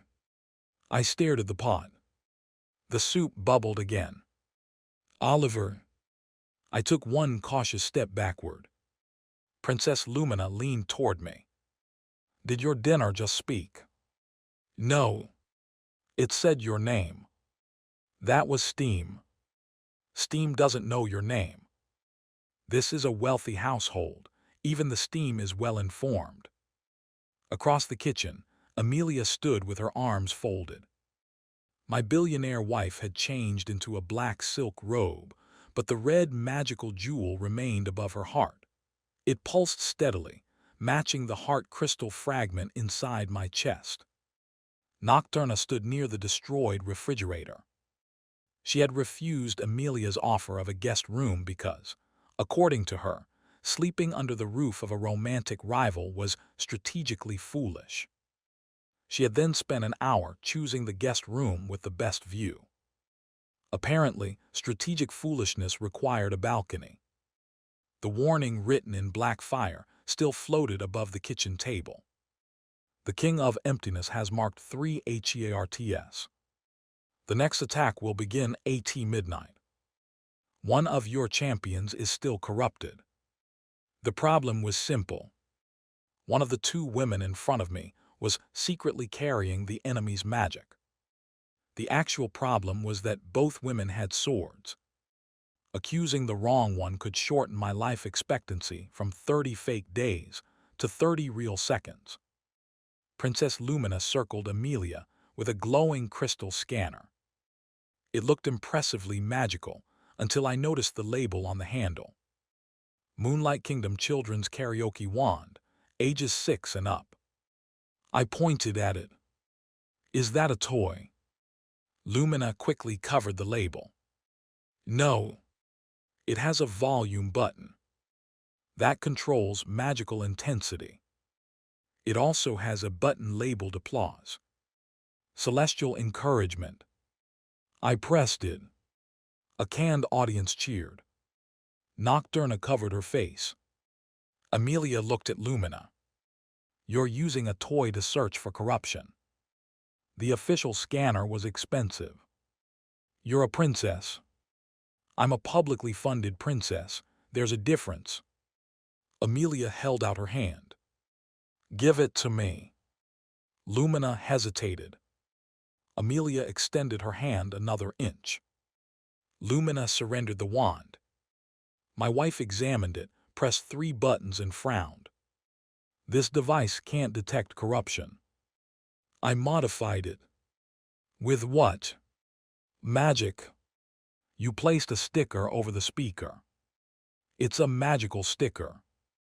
Amelia pressed another button. Music started playing. A cheerful voice sang. Friendship is the brightest light. Everyone stared at Lumina. She pulled the wand from Amelia's hand and switched it off. The corruption is obviously interfering with the scanner. Nocturna pushed herself away from the refrigerator. Or you have no idea what you're doing. Lumina pointed the toy at her. I have faced the King of Emptiness 16 times. You lost 17. How can I lose more times than I fought him? You fell down the palace stairs before the 16th battle. The stairs were working for him. They were stairs. They were suspiciously dark. Amelia rubbed her temples. Enough. Both princesses became quiet. It still amazed me. Princess Lumina had broken into an aircraft carrying a hammer. Nocturna had fought a dozen magical guards and thrown one through a stained glass window. Yet both of them obeyed my wife. Amelia's true magical power was management. She pointed toward the table. We have 13 minutes before the attack. 12, I corrected. Her eyes moved to me. Was that necessary? I'm helping. You are. I provide emotional support. You faked a terminal illness. Emotionally. She ignored me and looked at the others. We isolate the corruption before midnight. Nocturna, explain how the king marks someone. Nocturna's expression became serious. He enters through emotional weakness. I nodded. So everyone except Amelia is safe. My wife looked at me coldly. I smiled. Because you have no weaknesses. Better. Nocturna continued. The mark attaches itself to an unresolved fear, regret, or resentment. It stays hidden until the king activates it. Lumina placed her hammer on the table. Once activated, the victim becomes a doorway.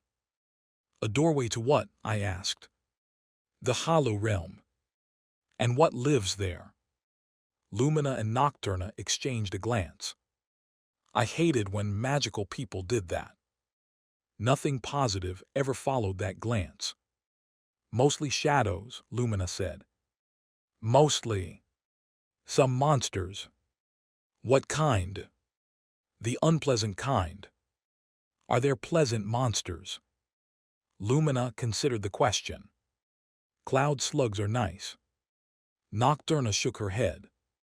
They spit acid. Only when frightened. They are always frightened. Because you keep wearing dark colors. Amelia struck the table with one finger. Focus. Lumina straightened.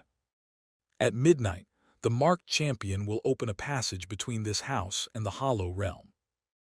If we cannot close it quickly, the king's army will enter. I looked at the clock. 11 minutes remained.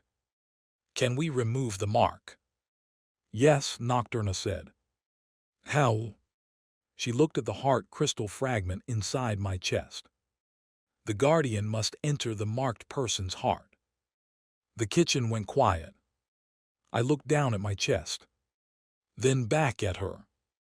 I'm not a surgeon. Not physically. That's good, I failed biology. You must enter their emotional world. That sounds worse. It is dangerous, Lumina admitted. Inside the heart, every fear becomes real. Every painful memory becomes a trap. If the corrupted person rejects you, you could be imprisoned there forever. I looked at Amelia. She was studying the floor. Nocturna was doing the same. Neither wanted to meet my eyes. That told me everything. For all their arguing, confidence, and weapons, both of them were afraid they carried the mark. Fine, I said, send me in. Amelia immediately answered. No. What? You aren't going anywhere. The attack begins in 11 minutes. 10, Lumina said. Amelia glared at her. Lumina stepped behind Nocturna. I moved closer to my wife. If one of you is corrupted, I can help. You don't know how to use your powers. I broke a 10,000-year-old magical system this afternoon. That is not a qualification. It demonstrates initiative. It demonstrates poor impulse control. That's practically my greatest strength. No. Amelia. I said no. The jewel above her heart flashed crimson. The temperature in the kitchen rose. Amelia did not become angry often. She became irritated every 20 minutes, disappointed every hour, and quietly murderous twice before lunch. Real anger was different. Real anger meant she was afraid. I lowered my voice. If the king opens that doorway, everyone in the house is in danger. I'll evacuate them. What about the city? I'll evacuate it. You can't evacuate an entire city in 10 minutes. I have helicopters. You have one helicopter, and it has our wedding picture on it. I ordered 9 more. I blinked. When? While you were hanging from the chandelier. You bought 9 helicopters during my kidnapping. I was stressed. Nocturna stared at her. How does buying aircraft reduce stress? Amelia's gaze moved toward her. How does throwing council guards through windows reduce yours? Nocturna thought about it. Fair point. The grandfather clock in the hallway began chiming. Once, twice, 11 times. We all watched the minute hand move toward midnight. The warning in black fire grew brighter. The hamster crawled from my jacket and stood on the table. We should perform the mark test. What mark test? I asked. He removed a small silver bell from behind his back. The bell was twice his size. Corrupted magic reacts negatively to pure emotional resonance. He rang it. A clear note passed through the mansion. Nothing happened. I exhaled. The pot of soup exploded. Red liquid sprayed across the kitchen. Everyone ducked. A whole onion struck Nocturna in the forehead. She collapsed behind the counter. Amelia stared at the remains of her soup. Was my cooking corrupted? I wiped broth from my face. I think it was angry before the king arrived. Nocturna rose slowly. The onion had left a circular mark between her eyebrows. She held it up. This is attempted murder. You survived, Amelia said. Barely. Then it was attempted cooking. A black symbol suddenly appeared on Nocturna's wrist. All humor left the room. The mark resembled a broken crescent moon. It spread up her arm like ink. Nocturna stared at it. Lumina lifted her hammer. It's her. Nocturna stepped back. No. The shadows beneath her feet began moving. I thought the corruption was gone. Part of it remained after the castle, Lumina said. Amelia summoned her golden sword. Nocturna's crescent blade appeared in her hand. Stay away from me. We're trying to help, I said. Her glowing blue eyes moved to me. Don't come closer. The mark reached her shoulder. Why? Because he wants you. Then I should probably remain where the people with swords are. The king can use me to reach your heart crystal. So we remove the mark. If you enter my heart, he will trap you there. And if I do... The clock moved another minute. Nocturna looked toward the window. The city lights glowed beyond the gardens. He'll open the hollow gate. I stepped toward her. She raised her blade. The point stopped against my chest. Amelia's sword immediately touched Nocturna's throat. Everyone froze. I looked down at the blade pressing against my shirt. Could we lower the weapons? No, both women said. This is why normal families play board games. Nocturna's hand trembled. Oliver, please. It was the first time she had ever said my name without confidence, sarcasm, or irritation. She sounded like the little girl from the hospital, the one who had been terrified I would disappear. I gently wrapped my fingers around the flat side of her blade. You waited 22 years for me to remember you. Her eyes filled with tears. I won't let the king steal you again. Then don't face him alone. The clock chimed once. Midnight. The mark on Nocturna's arm burned black. Darkness erupted from her body. The mansion disappeared. For one endless second, I felt myself falling. Then I hit snow. Cold wind tore across my face. I pushed myself upright. A frozen lake stretched around me beneath a midnight sky. No mansion. No Amelia. No Lumina. No hamster. Only Nocturna. She stood at the center of the lake, wearing the blue paper crown from our childhood. She looked 8 years old. Oliver. I stared at my hands. They were small. I was a child again, too. My hospital clothes offered absolutely no protection from the weather. Why is your emotional world freezing? Young Nocturna rubbed her arms. I don't know. This is your heart. Nobody gave me an instruction manual. A crack appeared in the ice beneath us. We both looked down. A red eye opened beneath the frozen surface. The king of emptiness laughed. He came willingly. The ice shattered. Dark hands reached from the water. Nocturna grabbed my wrist. We ran. Running across cracked ice in hospital slippers was not easy. Running across cracked ice while 8 years old was worse.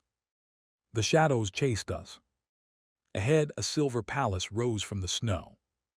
Its doors stood open. We rushed inside and slammed them shut. Dark hands struck the other side. The palace hall was empty, except for hundreds of mirrors. Every mirror showed a different memory. Nocturna fighting alone. Nocturna watching the Celestial Council erase my memories. Nocturna standing outside my elementary school, but refusing to approach. Nocturna watching me graduate from a distance. Nocturna attending my wedding while hidden beneath a cloak. I stopped. You were there. Young Nocturna looked at the wedding mirror. I came to stop it. In the reflection, adult Nocturna stood on a rooftop overlooking the ceremony. She held her crescent blade. What happened? I asked. She looked away. You smiled. The mirror showed me standing beside Amelia. Our marriage had started as an accident. A legal mistake involving identical names, a damaged marriage license, and a city clerk who had consumed far too much cold medicine. But in that moment I had smiled. Not because I understood what our marriage would become.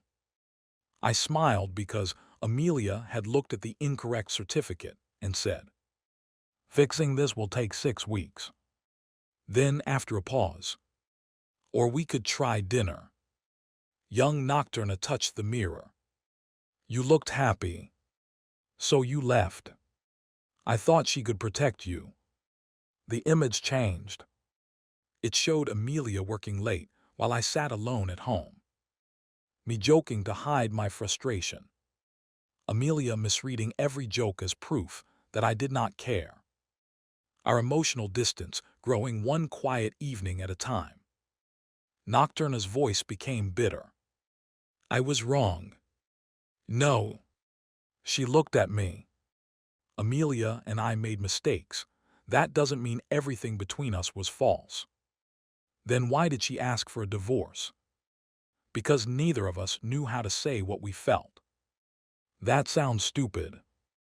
It was extremely stupid. Another mirror appeared. This one showed Nocturna's childhood. She stood before the Celestial Council. A tall man in silver robes pointed toward a glowing doorway. Your assignment is complete. Return to the Eclipse Kingdom. Young Nocturna shook her head. I promised him. He will forget. I won't. You are heir to a kingdom. You cannot bind your future to a human child. I already did. The councilman raised his staff. Magic struck her. She fell. The memory changed. Nocturna woke alone in a dark room. A shadow spoke from the corner. They took him from you. The king of emptiness. He had been with her since childhood, feeding on her loneliness, whispering whenever she felt abandoned. I finally understood. The king had not corrupted Nocturna at the castle. He had planted the corruption 22 years ago. A crack spread across the mirror. The king's red eye appeared inside it. She waited for you. I turned. Every mirror now reflected him. You forgot her. I didn't choose to. But you still lived without her. The mirrors showed birthdays, holidays, and years passing. Nocturna always watching from a distance. She gave you her heart, the king whispered.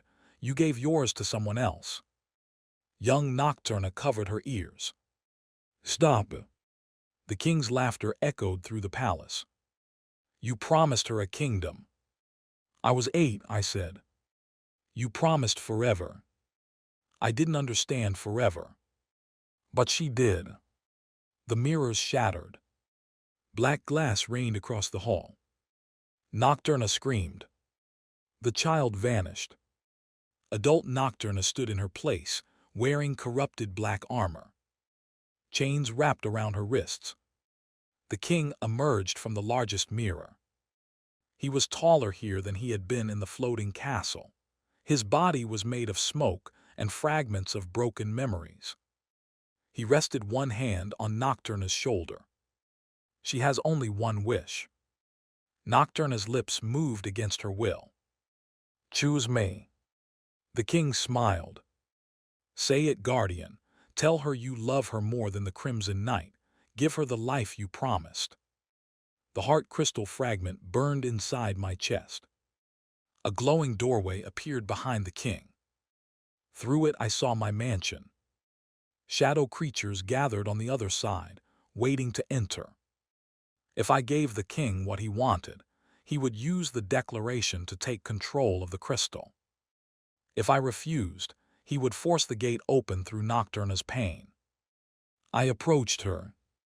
The king lifted a hand. Choose carefully. I'm done choosing. His red eyes narrowed. You cannot save everyone. That sounds like a personal limitation. I have destroyed entire kingdoms. And yet your name is still the king of emptiness. The shadows around him sharpened. Your point. You don't own anything. The palace trembled. I continued walking. No kingdom, no people, no relationships. You don't even have a face. I am eternal. You're a bad feeling wearing a curtain. Nocturna made a strange noise. It might have been a laugh. The king looked down at his shadowy body. This form inspires terror. You look like laundry left outside during a storm. Silence. Your crown isn't even straight. He reached up automatically. I ran. The king realized the trick too late. I grabbed Nocturna's hands. The chains burned my palms. You wanted a declaration. Her blue eyes met mine. I'm listening. Nocturna, you were my first magical friend. The chains tightened. You protected me when I was helpless. You made me laugh when I was terrified. You crossed worlds to keep a promise I forgot. The king raised both arms. Shadows rushed toward us. But I can't become the future you imagined when we were 8. Pain crossed her face. The shadows accelerated. I held her hands tighter. And you shouldn't have to spend your life waiting for a promise made by a frightened child. The king laughed. She rejects your truth. No, Nocturna whispered. The chains stopped tightening. A tear rolled down her cheek. He's right. The king froze. What? Nocturna lifted her head. I waited because waiting was easier than moving forward. The paper crown appeared above her adult form. It glowed blue.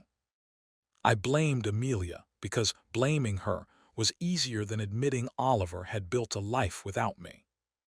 The chains began cracking. The king stepped back. No, your resentment belongs to me. Nocturna smiled through her tears. It did.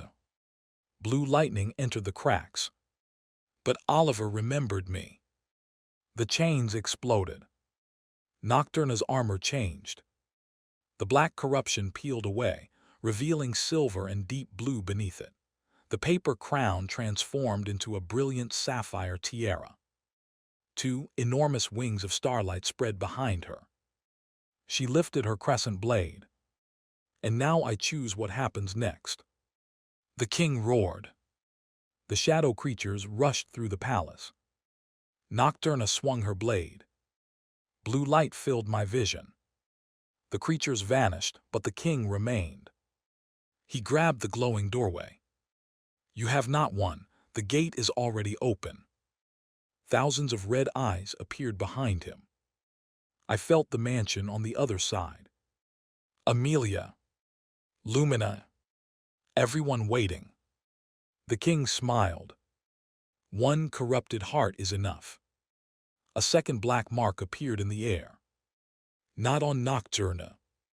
On the other side of the gate. Inside my mansion. My stomach sank. Nocturna stared at it. There was another mark. I remembered the warning. The king has marked 3 hearts.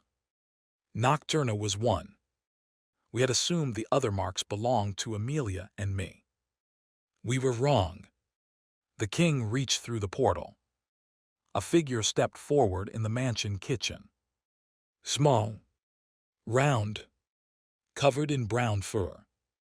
The hamster. My magical guide stood on the table. A black crown formed over his head. His eyes turned red. I stared at him. You. The hamster smiled. Sorry, host. His voice deepened. Far too deep for his tiny body. But do you know how humiliating it is to spend 3 years pretending to be a pet? The hamster grew. His little paws became clawed hands. His fluffy body expanded until he towered above the kitchen. His head struck the ceiling. He rubbed it. Now, even while corrupted, he was still a hamster. Amelia stood across from him with her sword raised. Princess Lumina lifted her hammer. The hamster pointed toward the kitchen door. Shadow creatures flooded the mansion. The king laughed. My servant has been beside the guardian from the beginning. I looked at the giant hamster. You told me the divorce would destroy Earth. It would. You helped me fake an illness. That was funny. You ate my emergency sandwich. I was hungry. That sandwich had my name on it. So does your mailbox. Do you eat that? I had no response. The king looked annoyed. Destroy them. The giant hamster raised his claws. Amelia's golden wings unfolded. Oliver, she called through the portal, finish whatever you're doing. I'm trying. You have 30 seconds. Why 30? Because that is how long I can tolerate this rodent. The hamster gasped. Rodent is an insensitive term. You are a hamster. I identify as a magical support specialist. You're about to identify as unemployed. He roared and charged. Amelia met him in the center of the kitchen. Her sword collided with his claws. The shock wave ripped every cabinet door from its hinges. Princess Lumina smashed her hammer into the floor. A pink barrier formed around the household staff. One security guard raised his gun. Lumina shook her head. Normal weapons won't work. The guard put away the gun and grabbed a chair. What about this? No. He grabbed the remains of Amelia's soup. Lumina's eyes widened. That might. The guard threw the pot. The corrupted soup struck a shadow creature. It screamed and dissolved. Everyone stopped. Amelia stared at the empty pot. The guard stared at his hands. Princess Lumina whispered, "Her cooking can destroy evil." Nocturna looked at me. Was that why you chose it? No. Pretend it was. Excellent idea. Amelia heard us. Oliver, your soup saved the world. Her expression softened slightly. Acceptable. The giant hamster knocked the sword from her hand. It flew across the kitchen. He grabbed Amelia and lifted her from the floor. Crimson Knight, your fear belongs to the king. Amelia struggled against his grip. I fear nothing. The black mark above her jewel appeared. The king smiled. Everyone fears something. Amelia's eyes moved toward the portal. Toward me. The mark spread. Nocturna grabbed my shoulder. Her fear is losing you. I'm right here. That isn't the same as believing you'll stay. The king raised his shadowy hands. The doorway widened. Amelia's magical armor turned black at the edges. She closed her eyes. When she opened them, they glowed red. The giant hamster dropped her. She landed gracefully. Too gracefully. Her golden sword returned to her hand, but its light had become dark crimson. Nocturna whispered, "He has her." Amelia turned toward Princess Lumina. Her corrupted sword rose. Lumina lifted her hammer defensively. Amelia, you can fight this. My wife's expression was empty. The king showed me the truth. What truth? He leaves. I felt those words strike harder than any magical weapon. Amelia looked through the portal at me. Oliver always leaves. No, I don't. You leave the room when conversations become serious. That's different. You stay late at work when you don't want to come home. I thought you wanted space. You make jokes whenever I ask what you feel. I don't know how to answer. You lied about dying rather than admit you didn't want our marriage to end. I opened my mouth. Nothing came out. Because every word was true. The king of emptiness stood beside me in the frozen palace. You cannot enter two hearts at once, guardian. He pointed toward the doorway. Save the princess from her memories, or save your wife from her fear. Nocturna tightened her grip on her blade. Go. I looked at her. What? My heart is mine again. The palace around us began collapsing. I can hold this place together. You just defeated the corruption. I have been fighting it for 22 years. A few more minutes won't matter. The king smiled. Such confidence. Nocturna's eyes flashed with blue lightning. Would you like another trip through a wall? His smile vanished. I held out my hand. Nocturna took it. The heart crystal fragments inside us connected. Open the way. She swung her crescent blade. The doorway split apart. I leaped through. For once, I landed correctly. I appeared in the kitchen standing on both feet. Then a cabinet door fell from the ceiling and hit my head. I collapsed. Amelia looked down at me. Even corrupted, she appeared disappointed. I sat up. I was graceful for almost a second. She raised her crimson sword. Stay away. I stood slowly. The giant hamster blocked Princess Lumina across the room. Shadow creatures surrounded the security guards. Nocturna remained on the other side of the doorway, holding back the king. The clock above the kitchen showed 12:08 a.m. 8 minutes had passed. It felt like years. I stepped toward Amelia. Her sword touched my chest. This was becoming a pattern. You think I always leave, I said. You do. I'm here now. Because the world will end if you are.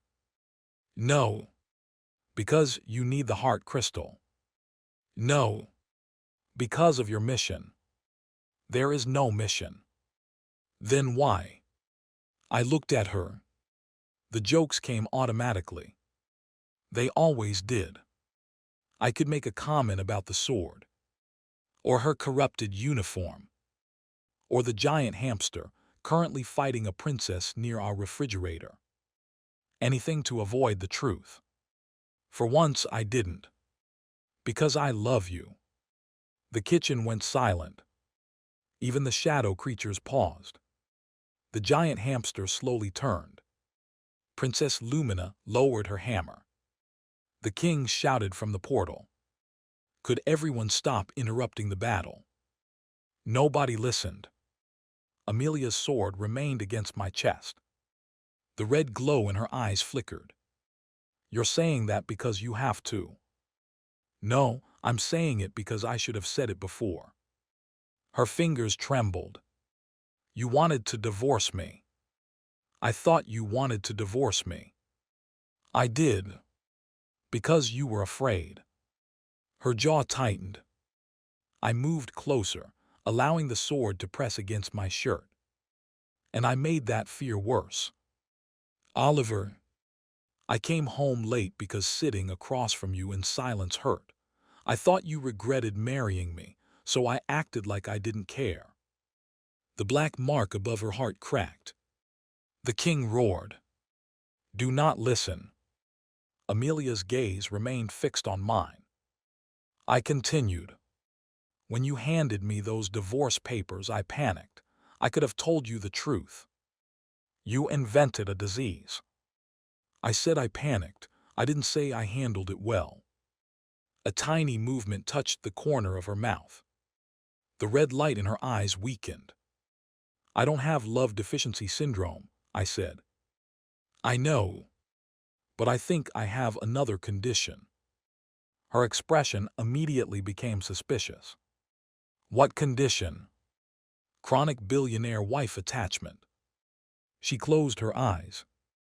The sword lowered by half an inch. What are the symptoms?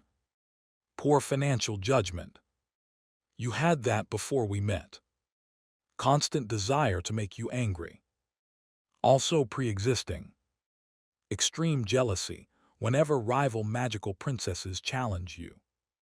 Nocturna shouted through the portal. I heard that. I raised my voice. You were supposed to. The king shouted. Can we return to the apocalypse? No, all of us answered. I looked back at Amelia. The final symptom is simple. What? I don't want to leave. The corruption shattered. Golden fire erupted from her jewel. The black sections of her armor vanished. Her crimson wings expanded, filling the kitchen with warm light. The heart crystal's voice spoke. Sincere declaration confirmed. Crimson heart bond stabilized. Amelia dropped her sword. She grabbed my shirt and pulled me close. For one terrifying second, I thought she might kiss me.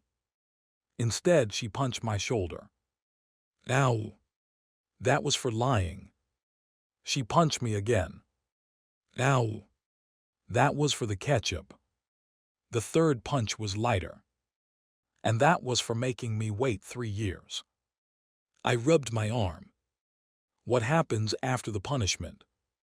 We discuss your sleeping arrangements. Her voice remained stern, but the jewel above her heart glowed warmly. I smiled. Then the giant hamster cleared his throat. We turned. He stood behind us, one claw raised awkwardly. I hate to interrupt. You love interrupting, I said. That is true. However, the shadow army remains active. The creatures resumed attacking. The security guard with the chair swung it at a shadow wolf. The chair passed through the creature. It bit the leg off the chair. The guard looked at Lumina. You said it wouldn't work. I did. I wanted to be sure. Amelia summoned her sword. The giant hamster raised both claws. The king shouted through the portal. Destroy the guardian. The hamster looked at him. Then at me. Then at Amelia. He sighed. About that. The red glow vanished from his eyes. He shrank. His enormous body collapsed inward until he returned to his normal fluffy size. The black crown fell over his face. I quit. The king froze. You what? The hamster removed the crown. I quit. You are my eternal servant. The benefits are terrible. I gave you dark power. No health insurance. You are immortal. No dental. You have 2 teeth. And I value them. He threw the crown into Amelia's soup residue. It dissolved instantly. The king screamed. The shadow creatures flickered. I picked up the hamster. You were pretending to be corrupted. At first. The king did mark me years ago. He ordered me to guide you toward the heart crystal. Then you were working for him. Technically, did he tell you to save my marriage? No, that was personal. Why? The hamster shrugged. You give excellent snacks. I stared at him. You betrayed an ancient dark king for sandwiches. Your wife buys imported cheese. Amelia looked at the hamster. I ordered the staff to stop giving you cheese. The hamster gasped. You monster. The king thrust both hands through the portal. Shadow chains wrapped around Nocturna. She cried out. The frozen palace cracked apart. The king dragged the doorway wider. I do not need servants. I will enter the human world myself. His massive form pushed through. The mansion groaned beneath his power. Amelia raised her sword. Nocturna cut through the chains and leaped from the collapsing emotional world. She landed beside us. Princess Lumina joined her. 3 magical girls stood between the king and the city. Amelia in crimson and gold. Nocturna in silver and blue. Lumina in pink and white. I stood behind them holding a hamster. It was not my most heroic moment. Lumina looked over her shoulder. Oliver, awaken your guardian form. How? Use the heart crystal. It broke. You broke the competition system, not the crystal itself. Its fragments bonded with all 3 of you. So what do I say? Something sincere. I frowned. Again. Magic is emotionally demanding. Can I have a sword? After the transformation. A cape. Possibly. Armor. If your heart is strong enough. Pants. Everyone looked at me. What? Lumina blinked. Why wouldn't you have pants? I've seen magical transformation sequences. They make risky decisions. The king stepped fully into the kitchen. The roof vanished above him. Not exploded. Vanished. He looked down at us. Your bonds will become nothing. The sky darkened. Every light in the city went out. The king spread his shadowy arms. This world belongs to emptiness. I held the hamster against my chest. The heart crystal fragments began glowing. Amelia reached for my right hand. Nocturna took my left. Lumina lifted her hammer above us. Speak, guardian. I looked at the two women beside me.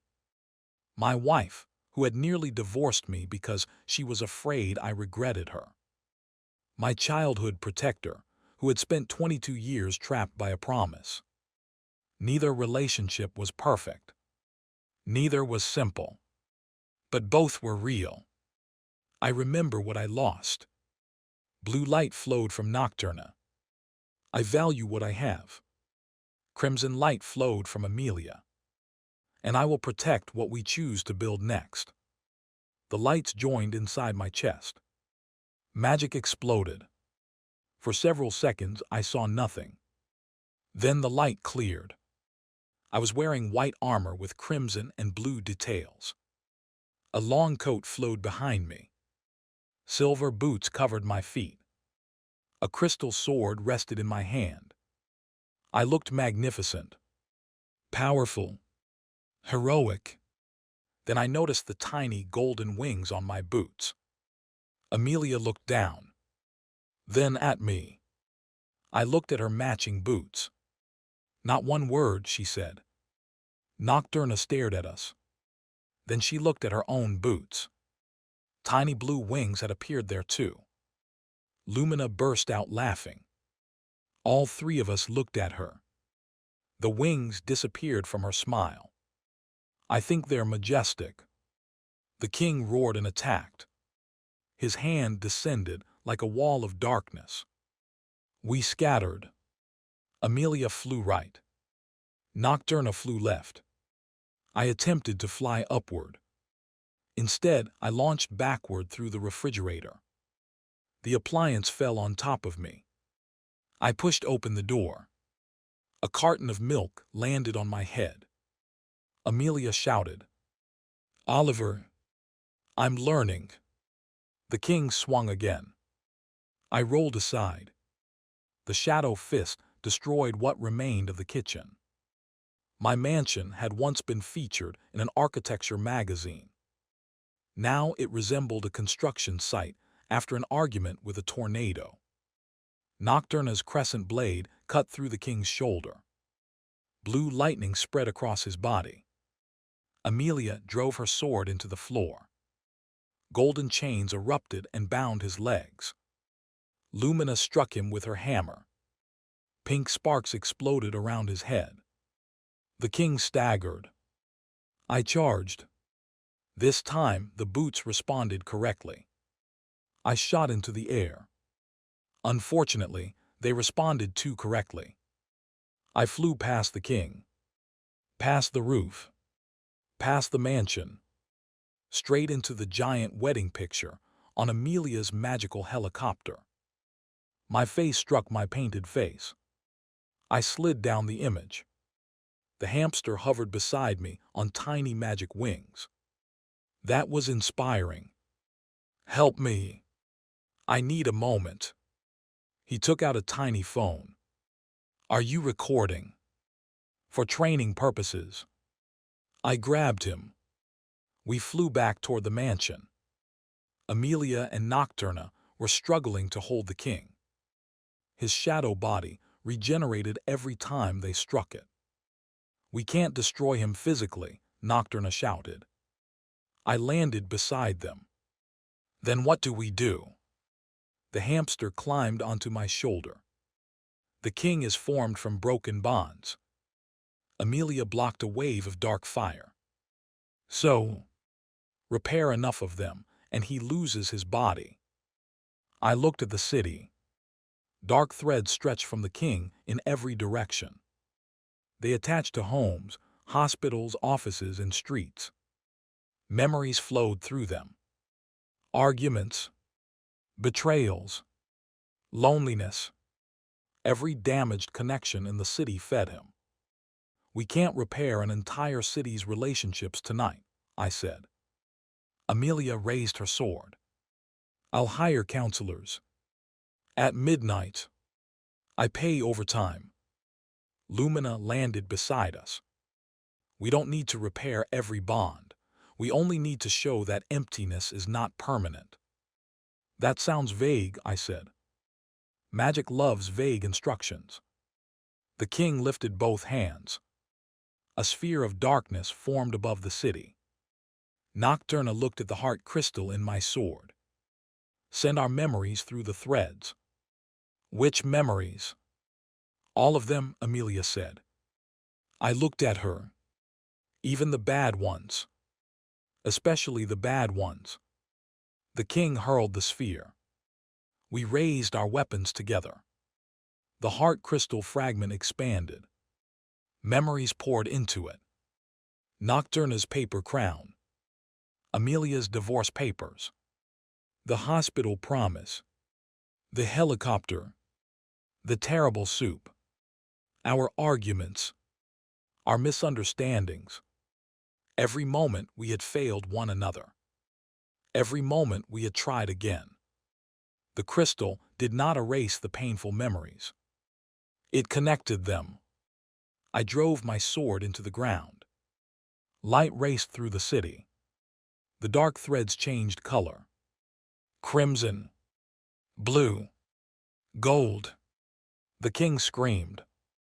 Cracks spread across his body. What have you done? I looked up at him. We gave everyone emotional homework. Lumina frowned. That is exactly what happened. It sounded better in my head. The king's arm shattered into black dust. Amelia's sword struck his chest. Nocturna's blade cut through his crown. Lumina's hammer launched him into the air. I raised the crystal sword. All three fragments answered. Heartbreak isn't emptiness, I said. The king froze. Loss isn't emptiness. The light grew brighter. And being alone doesn't mean you stay alone. I swung. A wave of light crossed the sky. The king of emptiness split apart. His body dissolved into millions of black fragments. For a moment, they hung above the city like dark stars. Then each fragment transformed into a small white light. They drifted away. The city's power returned. The mansion became quiet. What remained of it? One wall leaned sideways. Half the roof was gone. The helicopter sat in the swimming pool. The giant wedding portrait remained completely undamaged. Amelia looked around. This will be expensive. I placed an arm around her shoulders. You're a billionaire. I became a billionaire by not rebuilding mansions every week. Nocturna sat on the remains of the kitchen counter. Her magical uniform faded. Princess Lumina dropped onto the floor. My arms hurt. The hamster climbed into a fruit bowl and fell asleep. I dismissed my armor. The tiny boot wings vanished last. Amelia watched them disappear. You laughed at mine. I have matured. It was 4 hours ago. I matured quickly. Nocturna opened her silver pendant. The childhood photograph remained inside.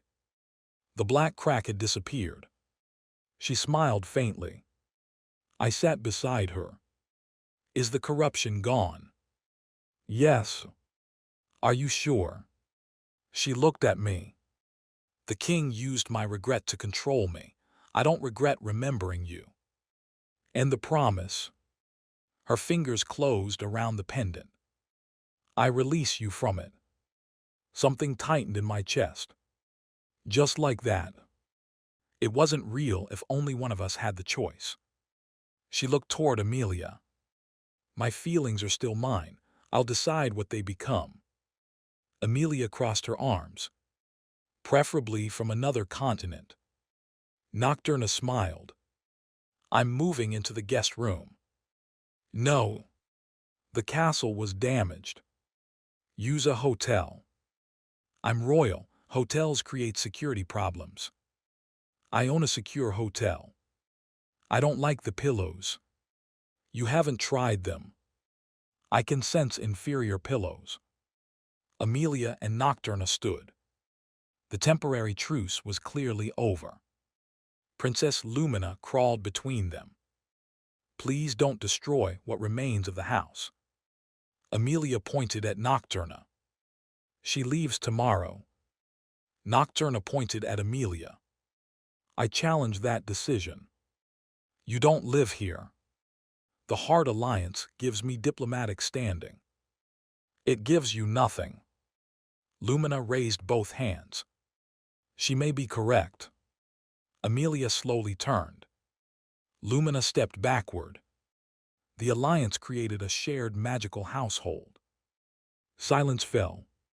I looked at Lumina. What is a shared magical household? She smiled nervously. The Guardian and his champions must remain close while the heart crystal repairs itself. How close? Close. Define close. Same residence. Amelia's jewel flashed. Nocturna's pendant flashed. The fragment in my chest flashed. A cheerful magical voice filled the ruins. Heart Alliance residency protocol activated. All champions must live within 100 feet of the Guardian. Amelia stared at Nocturna. Nocturna stared at Amelia. Both slowly turned toward me. I backed away. 100 feet is a lot of space. The voice continued. Daily shared MEALS required. Amelia smiled. Nocturna's face went pale. Weekly emotional honesty session required. All three of us looked horrified. First session begins tomorrow at 8:00 a.m. A glowing sign appeared above the destroyed kitchen. Magical marriage counseling. Amelia lifted her sword. Turn it off. The magical voice ignored her. Topic 1: Trust after deception. She looked at me. I pointed toward the sleeping hamster. He helped.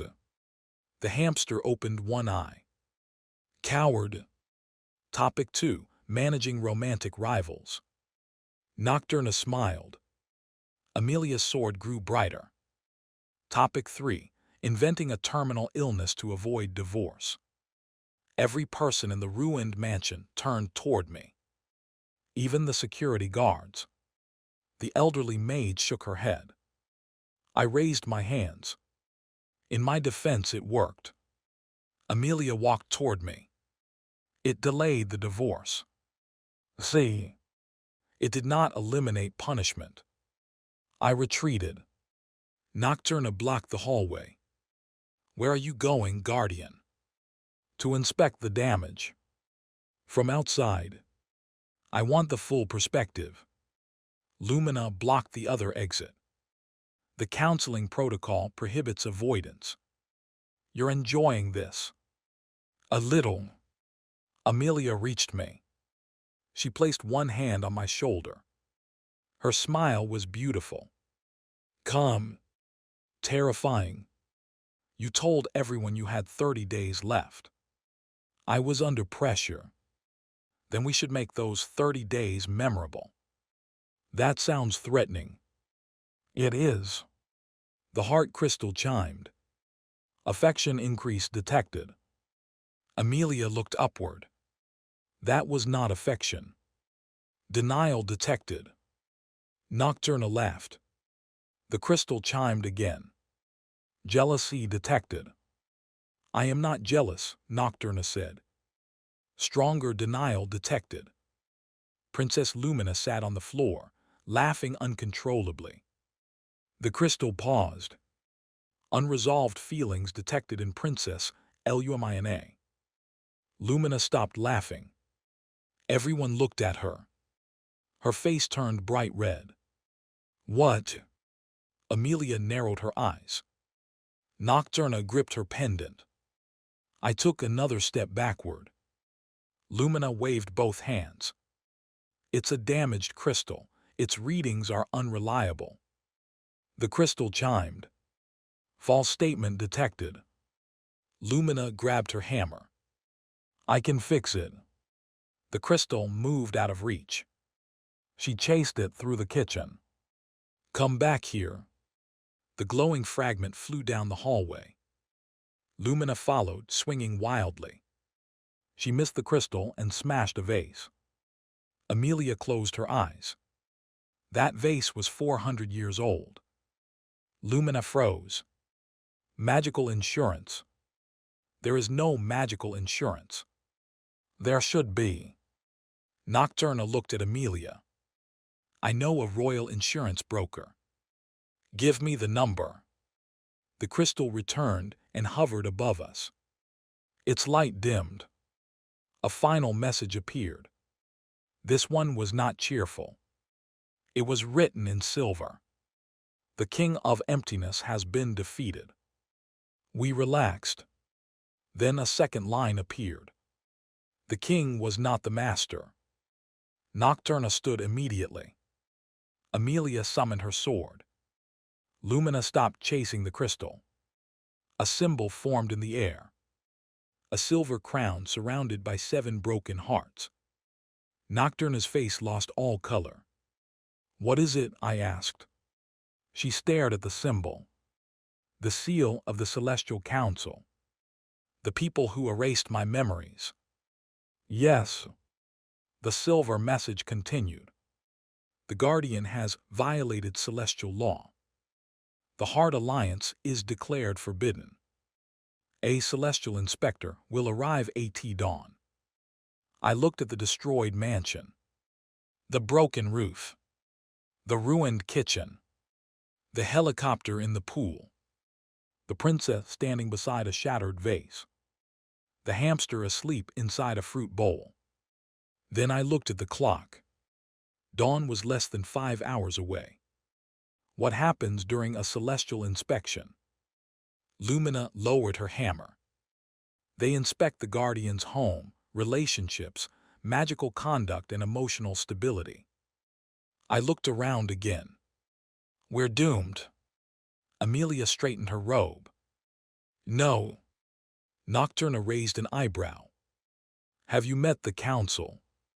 No. They can erase memories, remove magical titles, and imprison guardians between dimensions. Amelia pulled out her phone. They haven't met me either. She called someone. Despite it being after midnight, the person answered immediately. Amelia spoke in her executive voice. I need a construction team, cleaning crew, legal department, catering staff, and 10 marriage counselors at my residence before 4:00 a.m. She listened briefly. Double everyone's rate. Another pause. Triple it if they don't ask questions. She ended the call. I stared at her. You're preparing for an investigation by an ancient magical council using overtime pay. Yes. That is the most Amelia thing you've ever done. She turned toward Lumina. Write down every celestial law.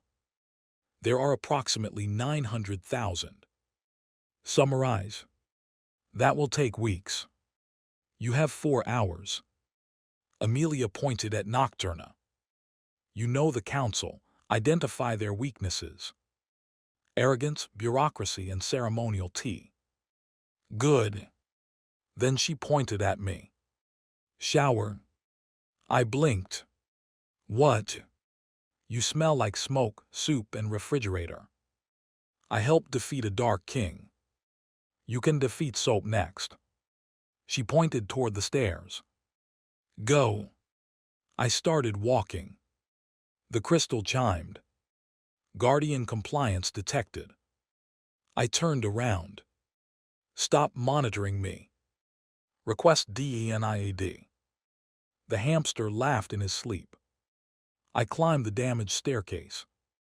Halfway up, I looked back. Amelia was already directing the security guards. Nocturna and Lumina argued over which laws applied to our alliance. Workers began arriving at the front gates. The giant magical warning still hovered above the ruins. Somehow this had become my life. Yesterday morning, my biggest problem was divorce. Tonight, I had fought an ancient shadow king, regained a forgotten childhood, awakened magical powers, and entered a legally questionable alliance with two dangerous women. Now a celestial inspector was coming to judge us. I should have been terrified. I was terrified. But beneath the fear, something felt different. For the first time in years, Amelia and I had told each other the truth. For the first time in decades, Nocturna was no longer chained to the past. And for the first time in history, someone had defeated pure evil with Amelia's cooking. Maybe we had a chance. Then a worker outside shouted, "Why is the soup burning through the driveway?" I stopped. Amelia looked toward the window. Nocturna looked at me. Princess Lumina grabbed her hammer. The hamster pretended to remain asleep. I continued upstairs. Some problems could wait until morning. At 3:58 a.m., the mansion looked almost normal. At 3:59, the magical helicopter fell through the repaired roof. At exactly 4:00, a silver doorway appeared in the entrance hall. An elderly woman stepped through. She wore white robes, silver glasses, and an expression that suggested she had never approved of anything in her entire life. Behind her floated a clipboard. She examined the broken helicopter. Then the black scorch marks. Then Princess Lumina, hiding Amelia's cooking pot behind her back. Finally, she looked at me. "Oliver Carter." I straightened. "Yes. Guardian of the Heart Crystal. Apparently. Married to the Crimson Heart Knight." Amelia took my arm. "Yes. Magically allied with the Eclipse Princess." Nocturna took my other arm. "Yes." The inspector's eyes narrowed. "And falsely claiming to suffer from a classified terminal magical illness." I swallowed. "Allegedly." She opened the floating clipboard. "Inspection failure." Amelia stepped forward. "You haven't inspected anything. I've seen enough. You stepped through the door 4 seconds ago." 5. You cannot issue a valid determination without reviewing the evidence. The inspector looked surprised. "Are you challenging celestial procedure?" "I'm requesting that you follow it." Amelia handed her a thick folder. The inspector stared at the documents. "What is this?" "A formal response to your notice, a demand for disclosure, 12 sworn statements, an itemized list of damages caused by magical entities, and an invoice." The inspector's eye twitched. "An invoice? You destroyed part of my property by opening an unauthorized dimensional doorway." "I did no such thing. The doorway scorched my floor. That is standard portal residue. My cleaning team charges extra." The inspector looked at the amount. Her face became pale. "This number cannot be correct. It includes emotional damages." I leaned toward Nocturna. "She learned that from my ex." Amelia heard me. "You don't have an ex." "Exactly. It was a general observation." The inspector looked at the three of us. Then at the folder. Then at Amelia. For the first time, a representative of the Celestial Council appeared afraid. She adjusted her glasses. "Very well." The floating clipboard opened to a clean page. "The inspection will proceed." A second silver doorway appeared behind her. 6 more inspectors stepped through. The last person to enter wore a long white coat and a golden mask. Nocturna immediately drew her blade. Lumina gasped. Amelia's grip tightened around my arm. I stared at the masked man. Something inside my new guardian powers recognized him. Not as a stranger, as a memory. The man removed his golden mask. He looked exactly like me. Same face, same eyes, same irritatingly handsome jaw. He smiled. "Hello, Oliver." I pointed at him. Everyone else pointed at me. The stranger bowed. "My name is Orion Carter." He looked toward Amelia and Nocturna. "And according to celestial records, I am the true guardian of the heart crystal." The room fell silent. I looked at the heart crystal fragment inside my chest. Then at the identical man. Then at my wife. Can I go back to being terminally ill?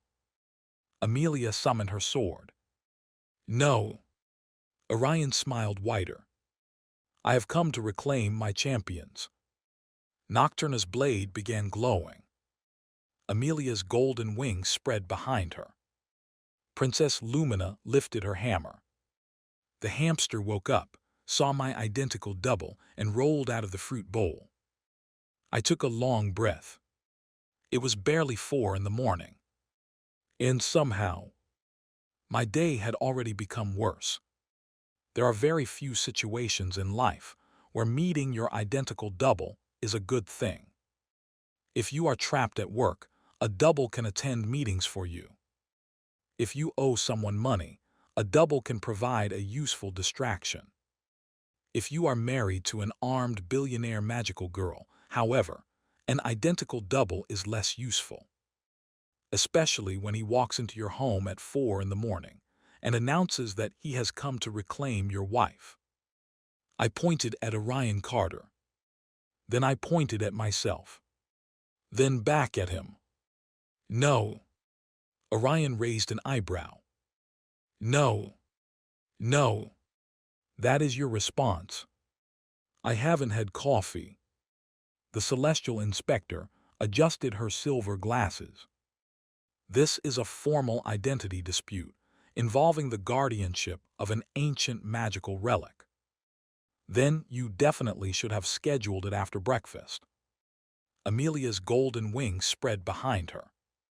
Her sword remained pointed at Orion's chest. Unlike me, Orion did not step backward when my wife aimed a magical weapon at him. He smiled. That immediately made me dislike him. Nobody should smile when Amelia was holding a sword.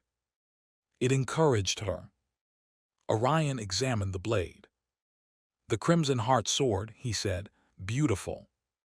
Amelia's expression did not change.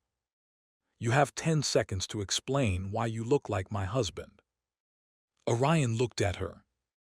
"And if I refuse?" "You'll stop looking like him." He considered that a reasonable incentive. Nocturna moved beside Amelia, her crescent blade glowing blue. "You claim to be the true guardian." "I don't claim it. The Celestial Council confirmed it." The elderly inspector lifted the floating clipboard. "According to our records, Orion Carter was selected by the heart crystal at birth." I raised my hand. "According to your records, I was selected." "No," she said. "Your records identify you as the Guardian's vessel." I stared at her. "What does that mean?" Orion answered.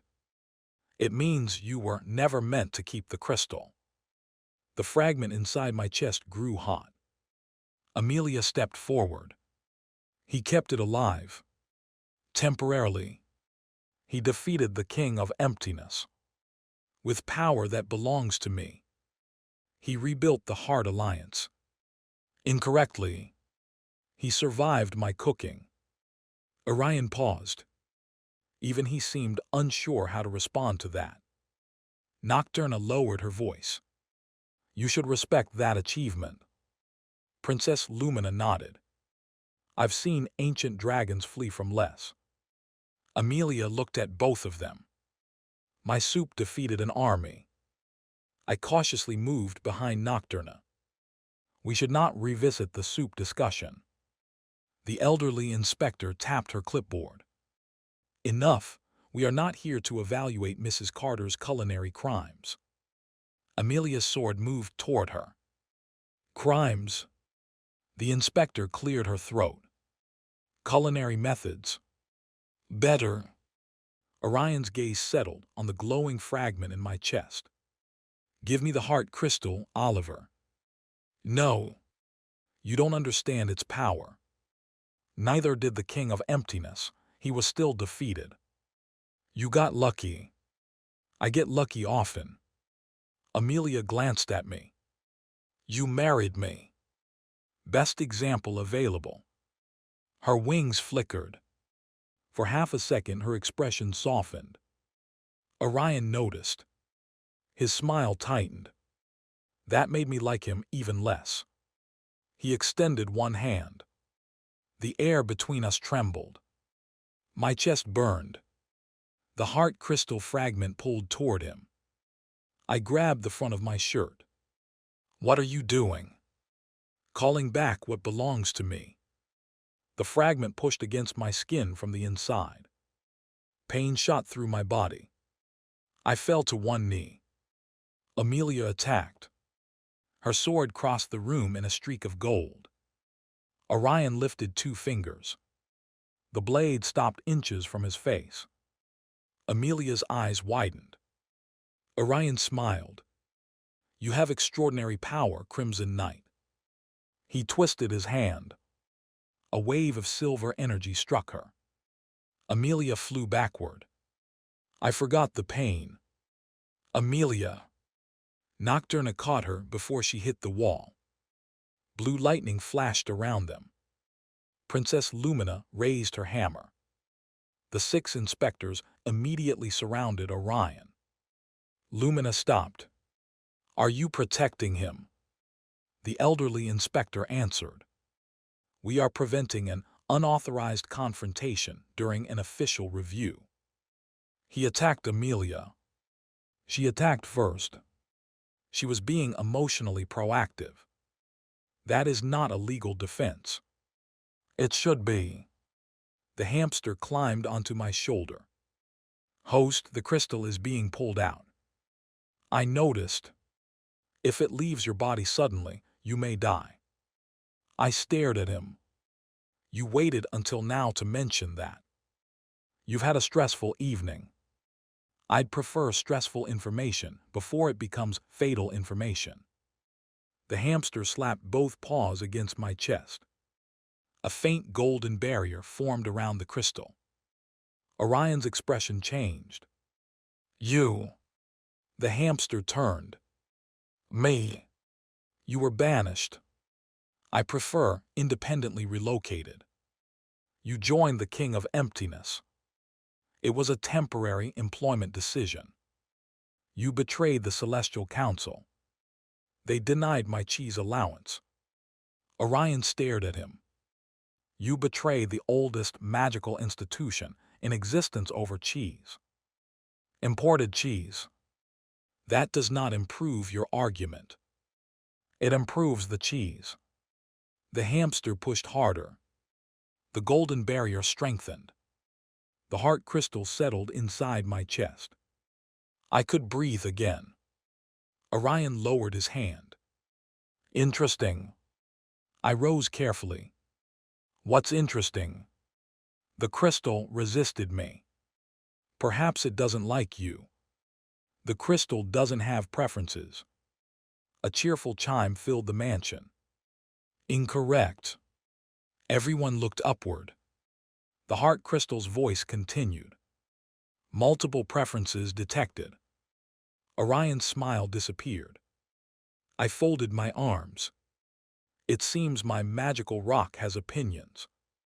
Guardian Oliver provides humor, loyalty, and frequent snacks. The hamster nodded approvingly. Snacks are important. Claimant Orion provides high magical compatibility and excessive confidence. I looked at Orion. The rock called you arrogant. It said confident. We all heard arrogant. Orion ignored me and addressed the crystal. I am your rightful guardian. Rightful status under review. The inspectors began whispering among themselves. The elderly woman looked offended. The heart crystal does not review council appointments. IT does now. Amelia walked back into the center of the room. Her face was calm. Too calm. Orion had thrown her across her own entrance hall. He had made a serious mistake. My wife could forgive many things. Property damage was not one of them. She looked at the scorched wall. Then at Orion. That paneling was original. Orion glanced at it. I apologize. That won't repair it. I'll compensate you. The room became silent. Nocturna slowly lowered her weapon. Princess Lumina covered her mouth. I shook my head. Orion looked around. What? I moved closer to him. You offered Amelia money. Yes. You should run. Why? You implied she needs your money. I implied no such thing. That distinction will not save you. Amelia dismissed her sword. This was worse. She removed her phone. Name. Orion frowned. You know my name. Full legal name. Orion Alexander Carter. Current residence. The Celestial Citadel. Estimated value. Of the Citadel. Yes. I don't know. Then I'll have it appraised. Why? For the lawsuit. The elderly inspector stepped in. The Celestial Citadel possesses sovereign immunity. Amelia looked at her. Not after opening unauthorized portals on private property, committing magical assault, attempting extraction of a bonded relic, and causing structural damage. The council is beyond human law. Human law isn't beyond you. Amelia began typing. I own the land beneath 3 of your permanent portal sites. The inspector froze. What? Your New York entrance is beneath a Hart Global warehouse. Your European entrance is inside a hotel owned by my hospitality division. Your western gate is located under a vineyard I purchased last year. The inspectors looked at one another. Amelia continued. Effective immediately, your organization is trespassing. Orion stared at her. You bought 3 portal sites. I buy many things. When did you discover them? 27 minutes ago. How did you purchase them so quickly? I had already purchased 2. I smiled proudly. My wife collects real estate the way dragons collect gold. Amelia glanced at me. Unlike dragons, I diversify. Nocturna leaned toward Lumina. Can she buy the Eclipse Kingdom? Lumina whispered back. Don't give her ideas. Amelia heard them. How damaged is it? Nocturna hesitated. Extensively. I'll have someone assess it. It is in another dimension. I have helicopters. I placed one hand on her shoulder. Helicopters cannot cross dimensions. They will. The heart crystal chimed. Unusually high confidence detected. Thank you, Amelia said. That was not praise. It is now. Orion studied my wife with increasing interest. I noticed. Nocturna noticed. The hamster noticed. Amelia did not. Or perhaps she did, and simply considered his attention beneath acknowledgement. Orion stepped toward her. You are remarkable. I moved between them. She's married. He looked at me. To the wrong guardian. The room became very still. I smiled. Not because I found it funny. because I had learned from Amelia that smiling could be threatening if you put no happiness into it. Would you like to repeat that? Orion regarded me calmly. Your marriage was created through a clerical mistake. That mistake has lasted 3 years. The heart crystal connected Amelia to the guardian's soul. She believed that soul was yours. It is mine. No, you carried an echo of me. Amelia's expression changed. Just slightly. That was all Orion needed. He raised his hand. Silver light formed above his palm. A memory appeared in the air. A newborn child lying beneath a glowing heart crystal. The baby's face was mine. Or Orion's. At that age, it was difficult to tell. A second baby rested nearby. A woman in silver robe stood between them. She touched the crystal. Its light divided. One beam entered Orion. The other entered me. The image froze. Orion looked around the room. Oliver and I were created from the same celestial soul. I stared at him. Created. The elderly inspector answered reluctantly. 29 years ago, the heart crystal's chosen guardian was attacked before birth. Before birth, the king of emptiness attempted to corrupt the guardian's soul. To protect it, the council divided the soul into 2 vessels. Orion pointed toward himself.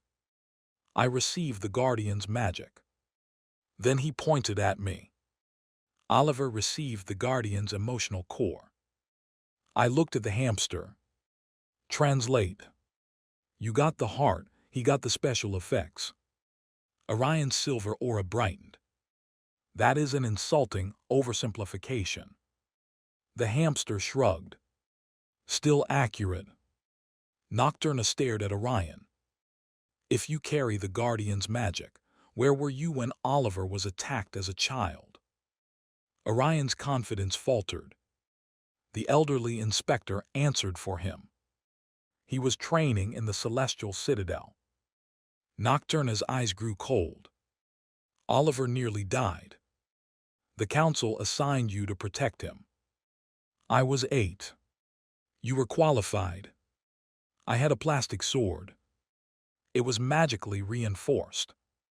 It bent when I hit a pillow. The inspector adjusted her glasses. There were manufacturing limitations. Nocturna's blade appeared. Would you like to test those limitations now? Princess Lumina stepped between them. Everyone remained calm. Nocturna pointed at Orion. He had the power and did nothing. I didn't know Oliver existed, Orion said. Nocturna froze. I looked at the inspectors.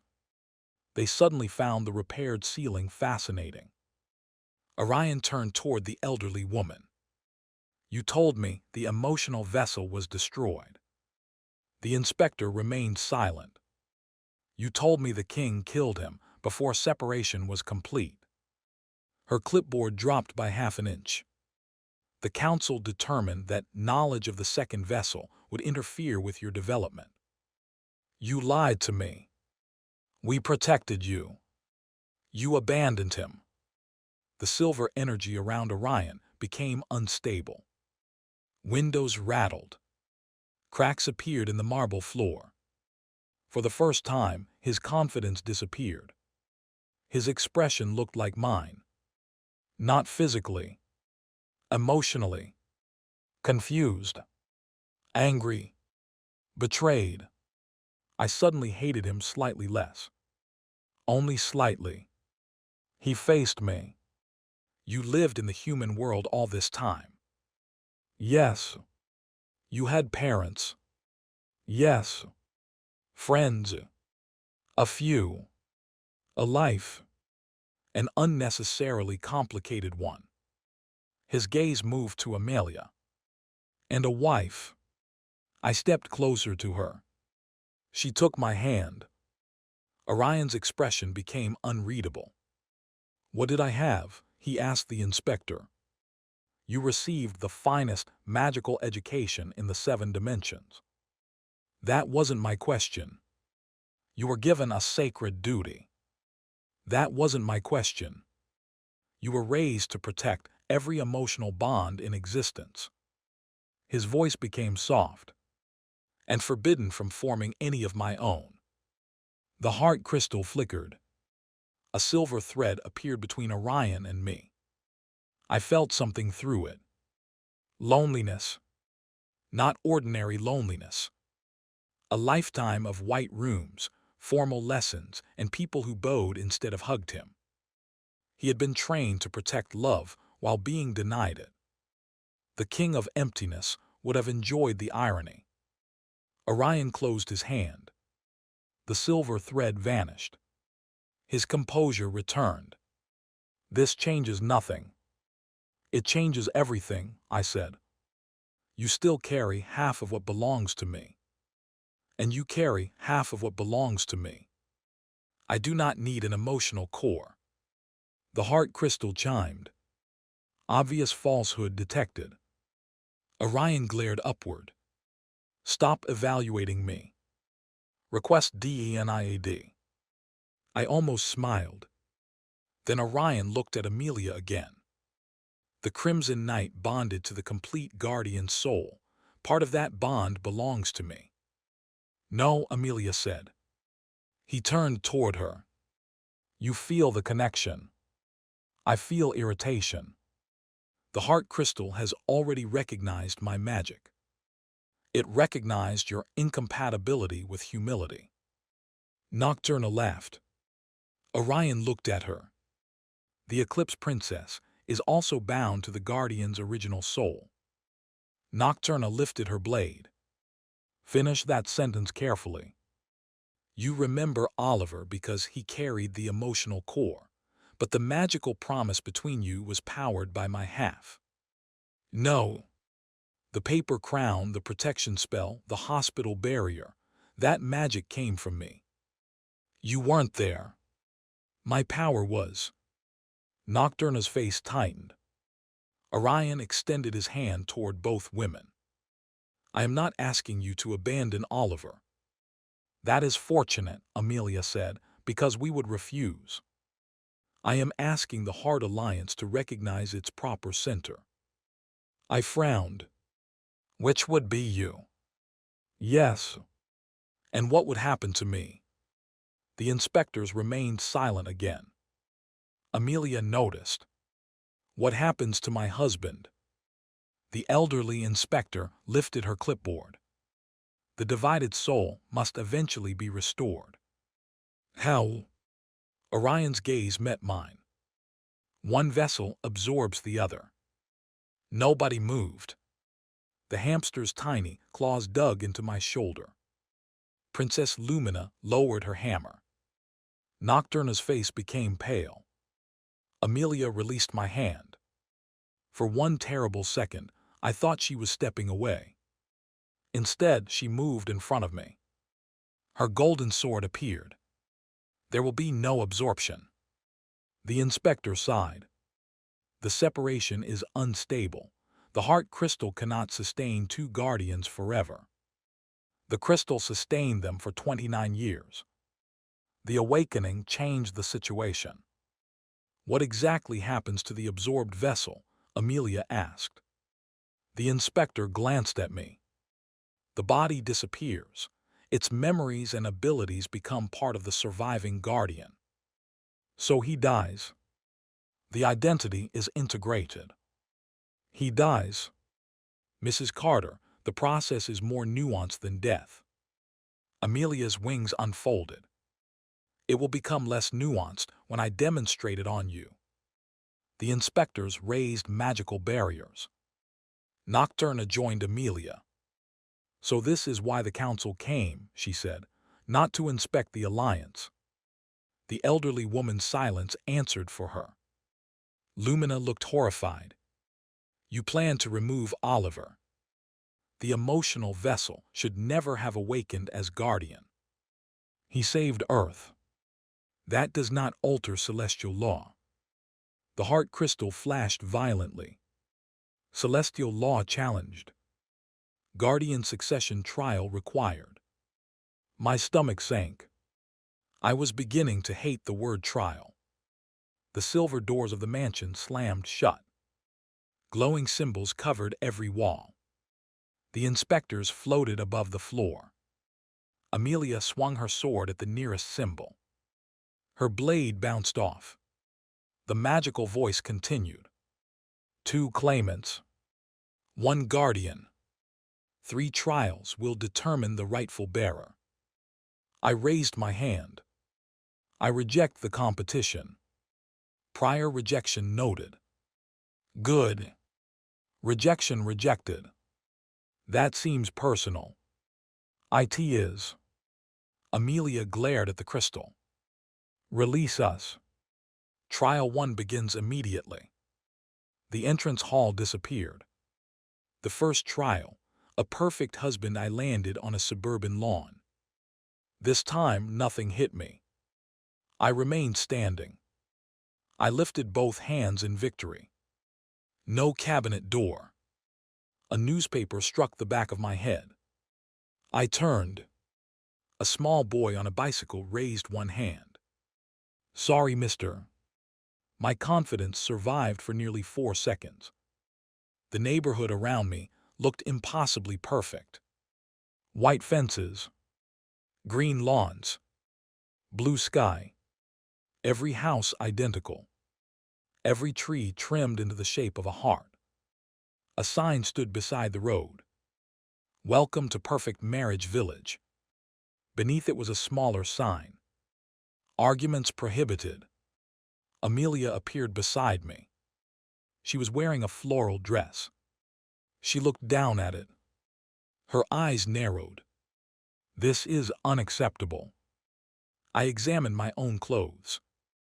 Khaki pants, blue sweater, an apron reading World's most adequate husband.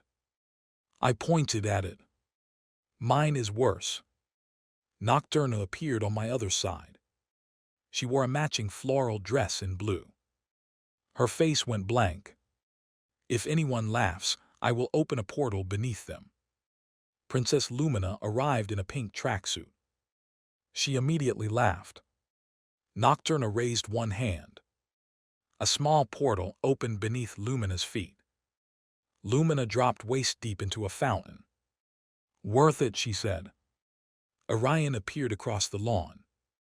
He wore a perfectly fitted suit. Of course he did. The clothing trial had attacked everyone except him. A cheerful woman approached us holding a clipboard. She wore a bright red jacket and a smile so wide it looked painful. Welcome, couples. We are not couples, Amelia said. The woman looked at Orion, then at me, then at Nocturna, then at Amelia. Her smile weakened. Welcome arrangement. Better, I said. The heart crystal's voice filled the neighborhood. Trial 1, domestic compatibility. Each claimant must complete 1 perfect day with the champions. Nocturna frowned. Both champions? Yes. Amelia pointed at Orion. I will not complete a day with him. Refusal will award the claimant 0 points. Good. Orion looked at her. If Oliver loses because you refuse to participate, the council may remove him immediately. Amelia's expression changed. Orion continued. I don't like the trial either, but we must complete it. She looked at me. I wanted to tell her not to do it. I also wanted to remain alive. Before I could speak, Amelia answered. Fine. Orion nodded.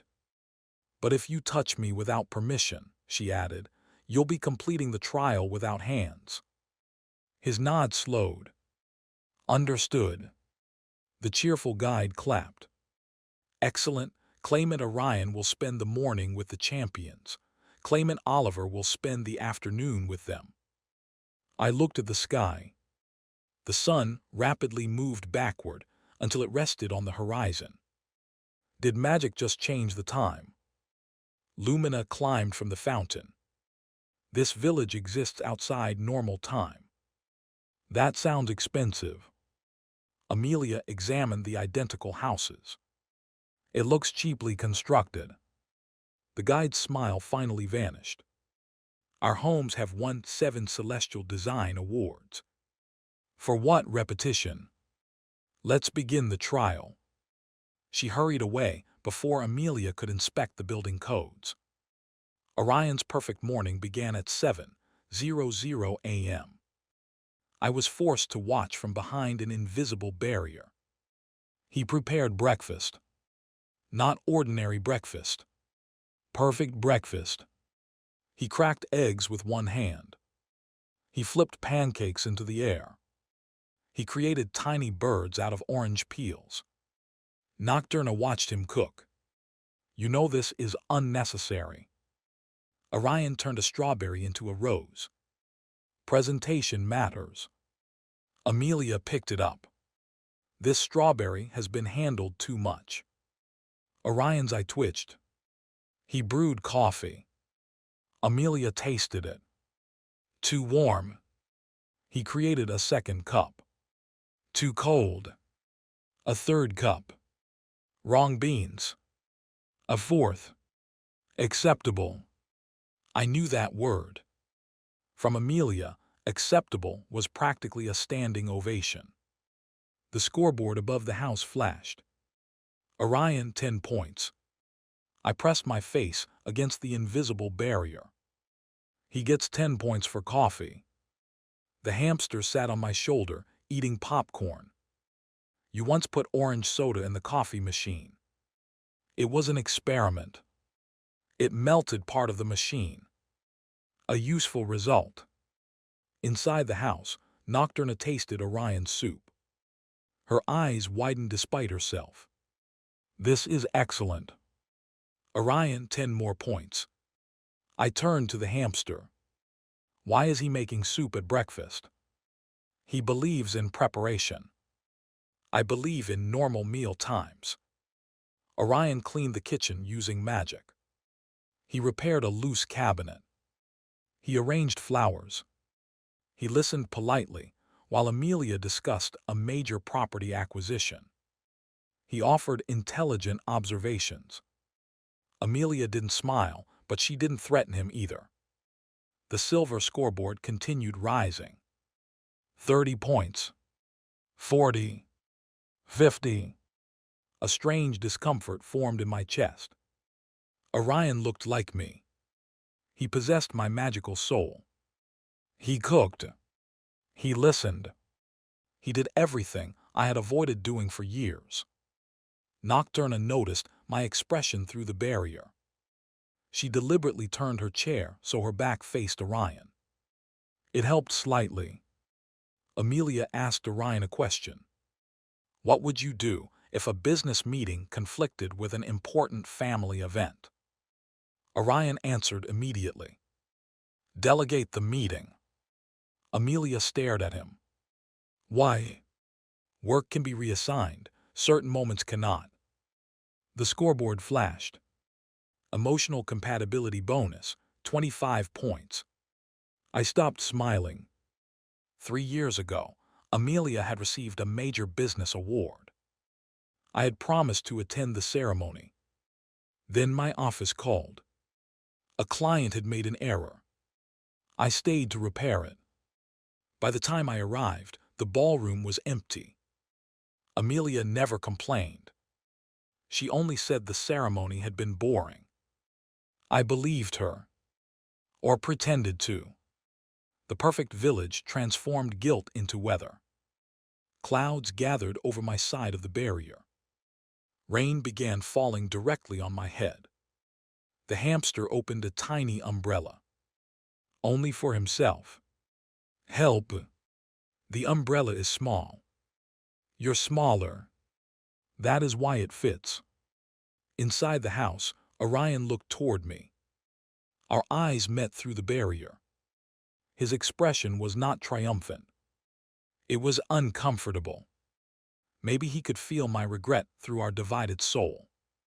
Maybe that made it worse. At noon, the barrier disappeared. Orion's total floated above the lawn.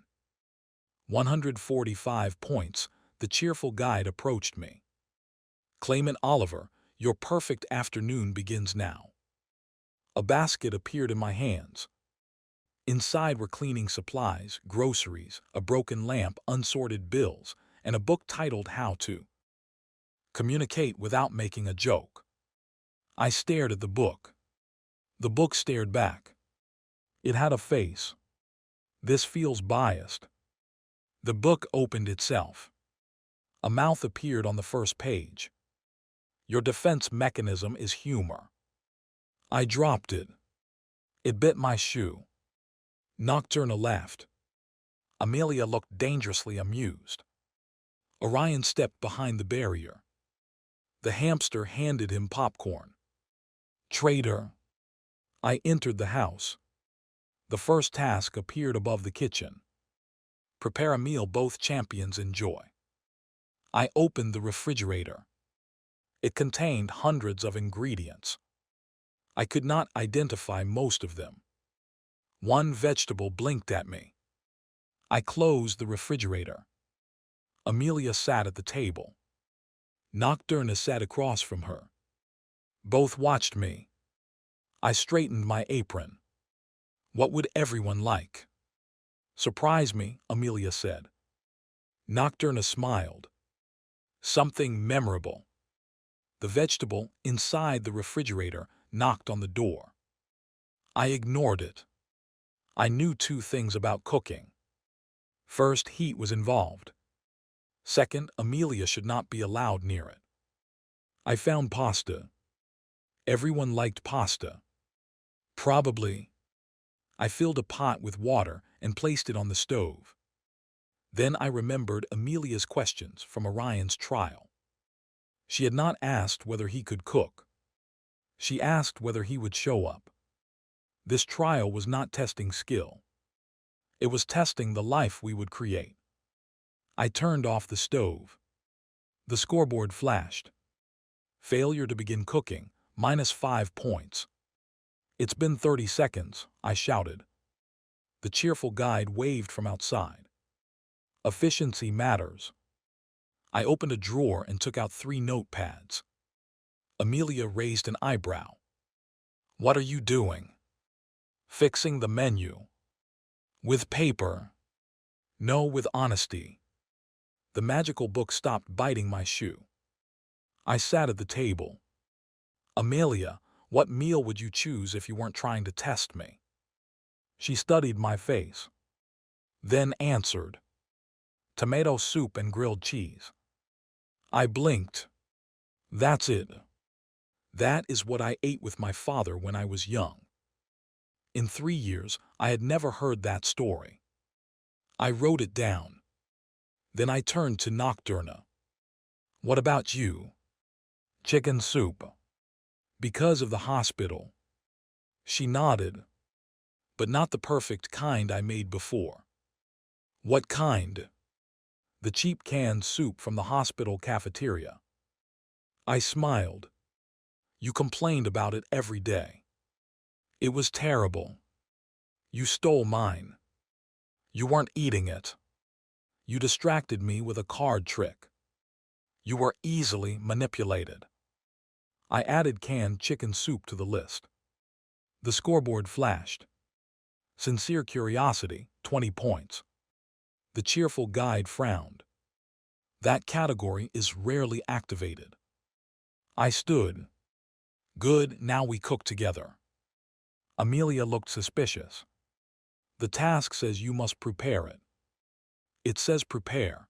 It doesn't say I need to perform alone. The heart crystal chimed. Interpretation accepted. Nocturna smiled. Amelia rolled up her sleeves. I immediately grabbed her hands. You are responsible for cheese. I can do more. No. I defeated an army.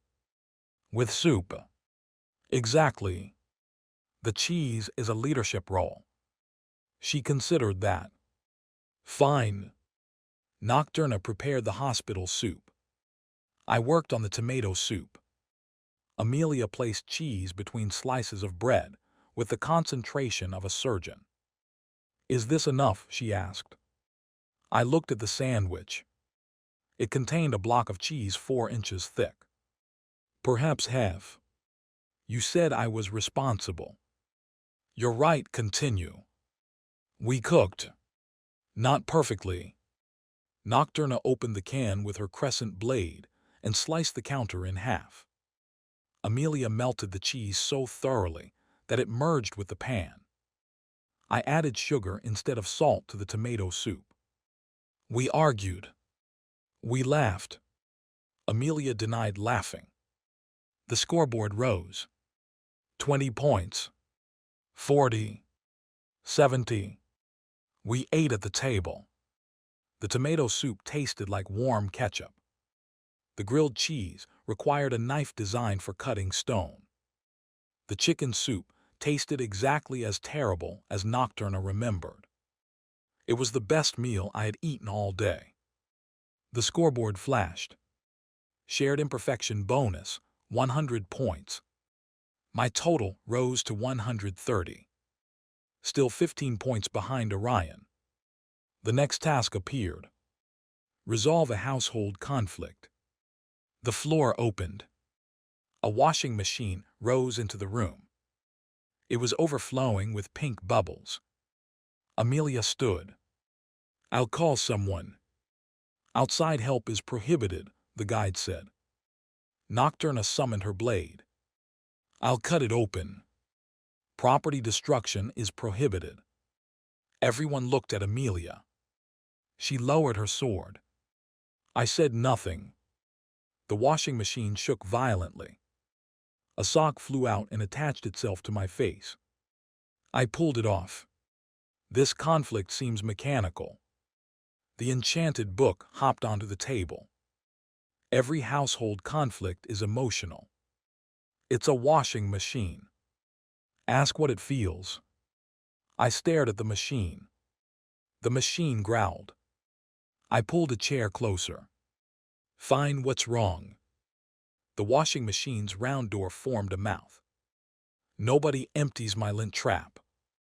"You don't have a lint trap, you're a washer." "Then why does everyone keep blaming me?"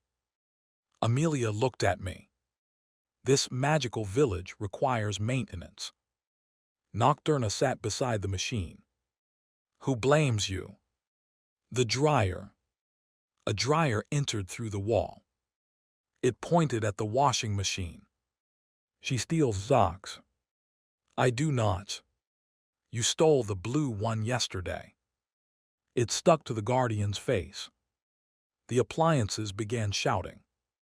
I looked at the book. Is this supposed to represent marriage? Yes. I understand divorce better now. The book bit my ankle. To resolve the conflict, we examined the entire laundry room. Nocturna found 47 missing socks inside a portal beneath the dryer. Amelia discovered the two machines belonged to competing manufacturers and had incompatible magical software. I discovered that I was completely unnecessary.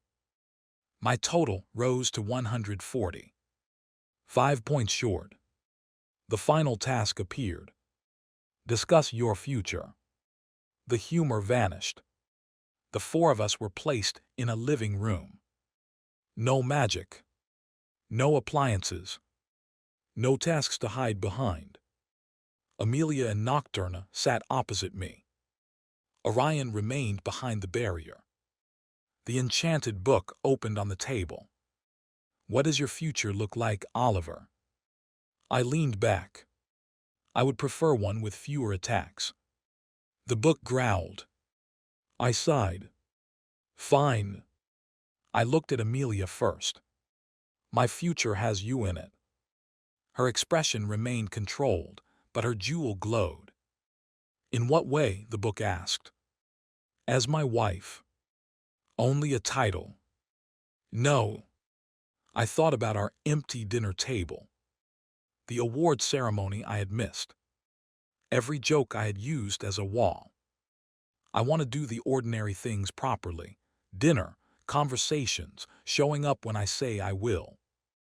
Listening before everything becomes an emergency. Amelia looked down. The scoreboard rose to 145. Tied. The book turned toward Nocturna. And her. Nocturna's face became guarded. I don't know yet, I admitted. The scoreboard did not change. The guide called from outside. You need 1 point to win. I heard you. An easy declaration could earn it.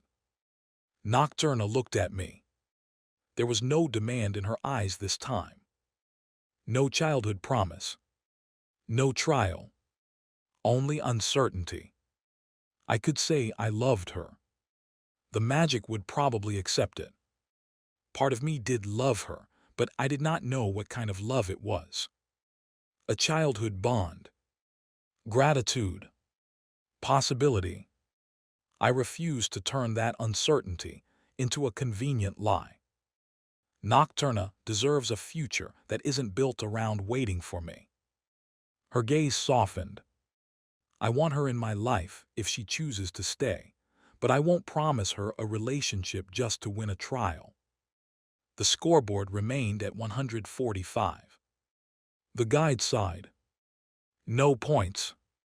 Nocturna stood. She walked toward me. Then she placed the blue paper crown on my head. I choose to stay. The scoreboard flashed. Trust without possession, 20 points. My total jumped to 165. The village erupted in golden fireworks. Trial 1 winner, Oliver. I looked at Orion. He did not appear angry. He looked impressed. Then the perfect house began to shake. The cheerful guide's smile vanished. That isn't part of the trial. The sky split down the center. A black spear crashed into the village. It struck the heart crystal's scoreboard. The score shattered. A woman descended through the opening. She wore silver armor and a long white veil. 7 broken heart symbols floated behind her. The inspectors dropped to one knee. Princess Lumina's face went pale. Nocturna drew her blade. Amelia moved beside me. Orion stepped through the barrier. For the first time, we stood on the same side. The armored woman removed her veil.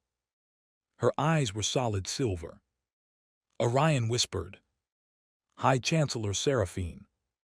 The leader of the Celestial Council looked at him with disappointment. You were instructed to absorb the vessel. Orion's jaw tightened. I wanted a lawful trial. The law has already decided. She raised her spear. The perfect village dissolved. We returned to Amelia's mansion. The High Chancellor hovered above the entrance hall. Her power pressed against us like an ocean. Orion stepped forward. Why was Oliver hidden from me? Because a guardian cannot serve 2 lives. You told me he was dead. He should have been. Amelia's sword appeared instantly. Seraphine barely looked at her. Crimson Knight, your attachment is an administrative error. Amelia's golden aura blazed. I'll show you an administrative error. Seraphine pointed her spear. Silver chains erupted from the floor. They wrapped around Amelia, Nocturna, Lumina, and Orion. I raised my crystal sword. The High Chancellor appeared in front of me. Too fast to see. She placed one finger against my chest. The crystal fragment stopped glowing. My armor disappeared. I fell. Oliver, Amelia shouted. Seraphine caught me by the collar. You possess no true magical power. You merely inspire others to lend you theirs. I struggled to breathe. That sounds like leadership. Her silver eyes narrowed. Even Amelia looked briefly proud. Seraphine dropped me. I hit the floor. Your humor is an avoidance behavior. That's what the biting book said. It was correct. I hated that book. She held her hand above my chest. The heart crystal began pulling free. The pain was worse than before. Amelia fought the chains. Nocturna's lightning shattered one link, only for two more to replace it. Orion stared at Seraphine. You said there would be 3 trials. There is no time. You gave your word. I serve order, not sentiment. Orion's silver magic surged. The chains around him cracked. Seraphine looked over her shoulder. Do not interfere. He is part of me. He is the weaker half. Orion's eyes moved toward mine. Through our connection, I felt his decision. It arrived before he spoke. No. Seraphine froze. What did you say? I said no. Orion tore through the chains. Silver fire flooded the mansion. The inspectors scattered. Orion stood between Seraphine and me. You raised me to protect every emotional bond in existence. She lowered her spear toward him. Yes. You also taught me that sacrifice is necessary. Yes. Then sacrifice your plan. He attacked. Their weapons collided. The mansion shook. Every repaired window shattered again. Amelia stared at the raining glass. Her face became frighteningly blank. The windows. Nocturna broke one arm free. Focus. We repaired those an hour ago. I know. Those were imported. I know. Amelia burst through the chains. Her golden wings tore across the entrance hall. She joined Orion against the Chancellor. Nocturna freed herself next. Blue lightning struck Seraphine from behind. Lumina lifted her hammer. Moonlight royal strike. She swung. Seraphine moved aside. The hammer hit Orion. He flew into the staircase. Lumina covered her mouth. Sorry. Orion emerged from the rubble. I understand why I was ranked above you. Lumina gasped. I am not number 8. They were definitely related by magical culture. Seraphine raised her spear. A silver barrier blasted everyone against the walls. I remained on the floor. The heart crystal fragment hovered halfway out of my chest. Its light was dim. The hamster ran to me. Host, I'm fine. You're glowing in the medically concerning way. How do we stop her? She controls celestial law. That isn't an answer. She's more powerful than all of us. Still not an answer. The hamster looked toward Seraphine. Behind her floated 7 broken hearts. The council's symbol. Each heart contained a face. A magical guardian. People trapped inside the law itself. I understood. The council didn't create the heart crystal. The hamster became still. What? They're feeding on it. Seraphine's head turned. She had heard me. That confirmed it. I pushed myself upright. You use guardians the same way the king used broken bonds. Her silver eyes hardened.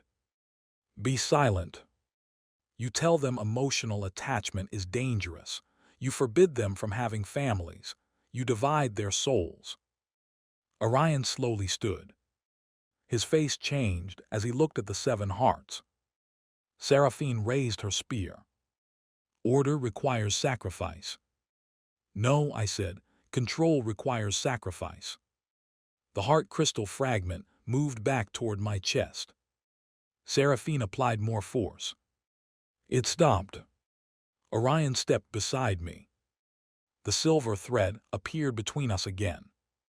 He offered his hand. If we join willingly, she cannot control the process. Amelia heard him. What happens to Oliver?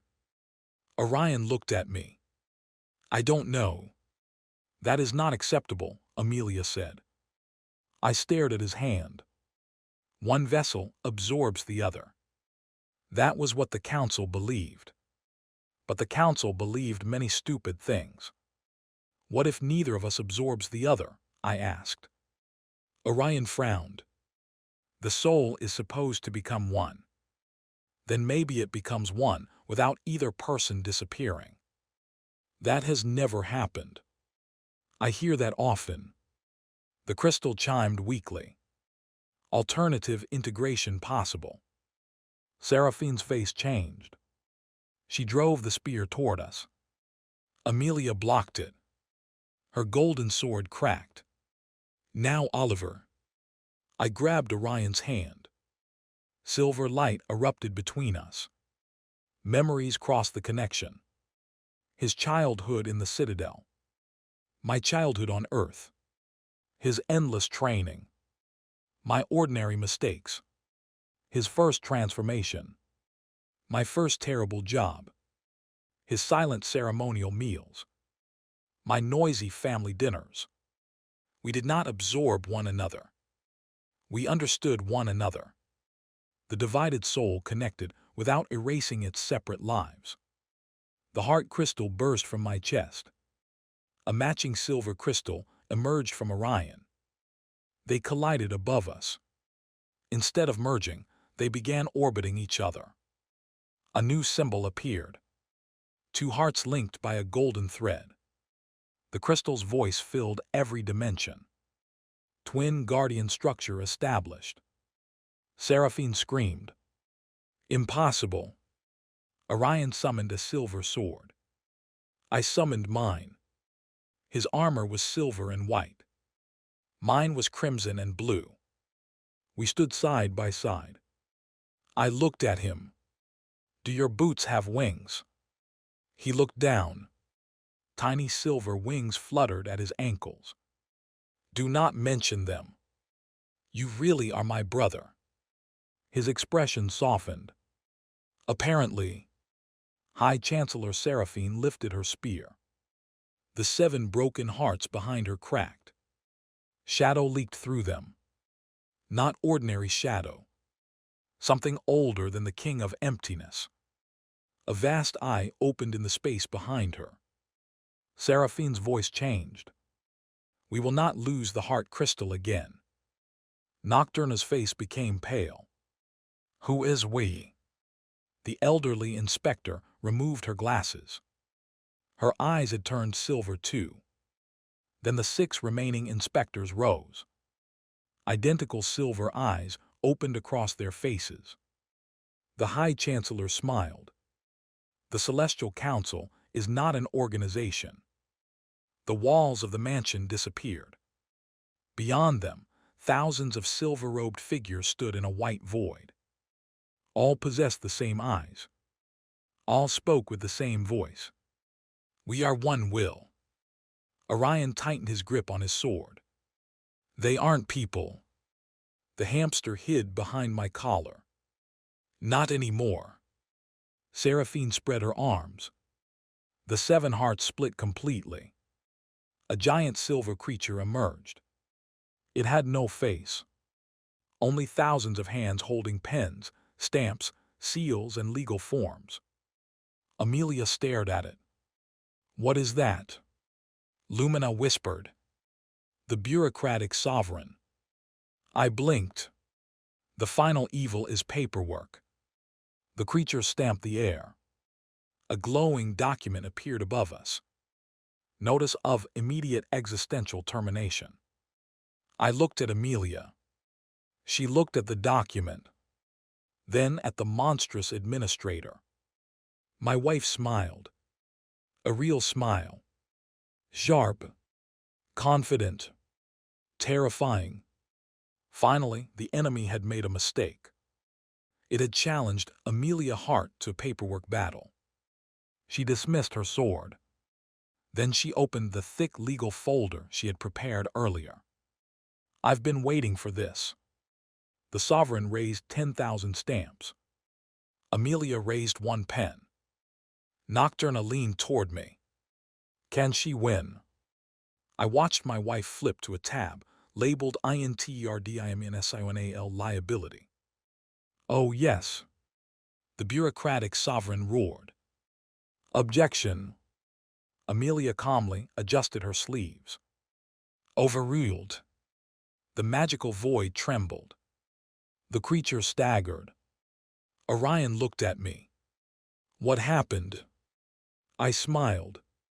My wife just became the most powerful person in the room.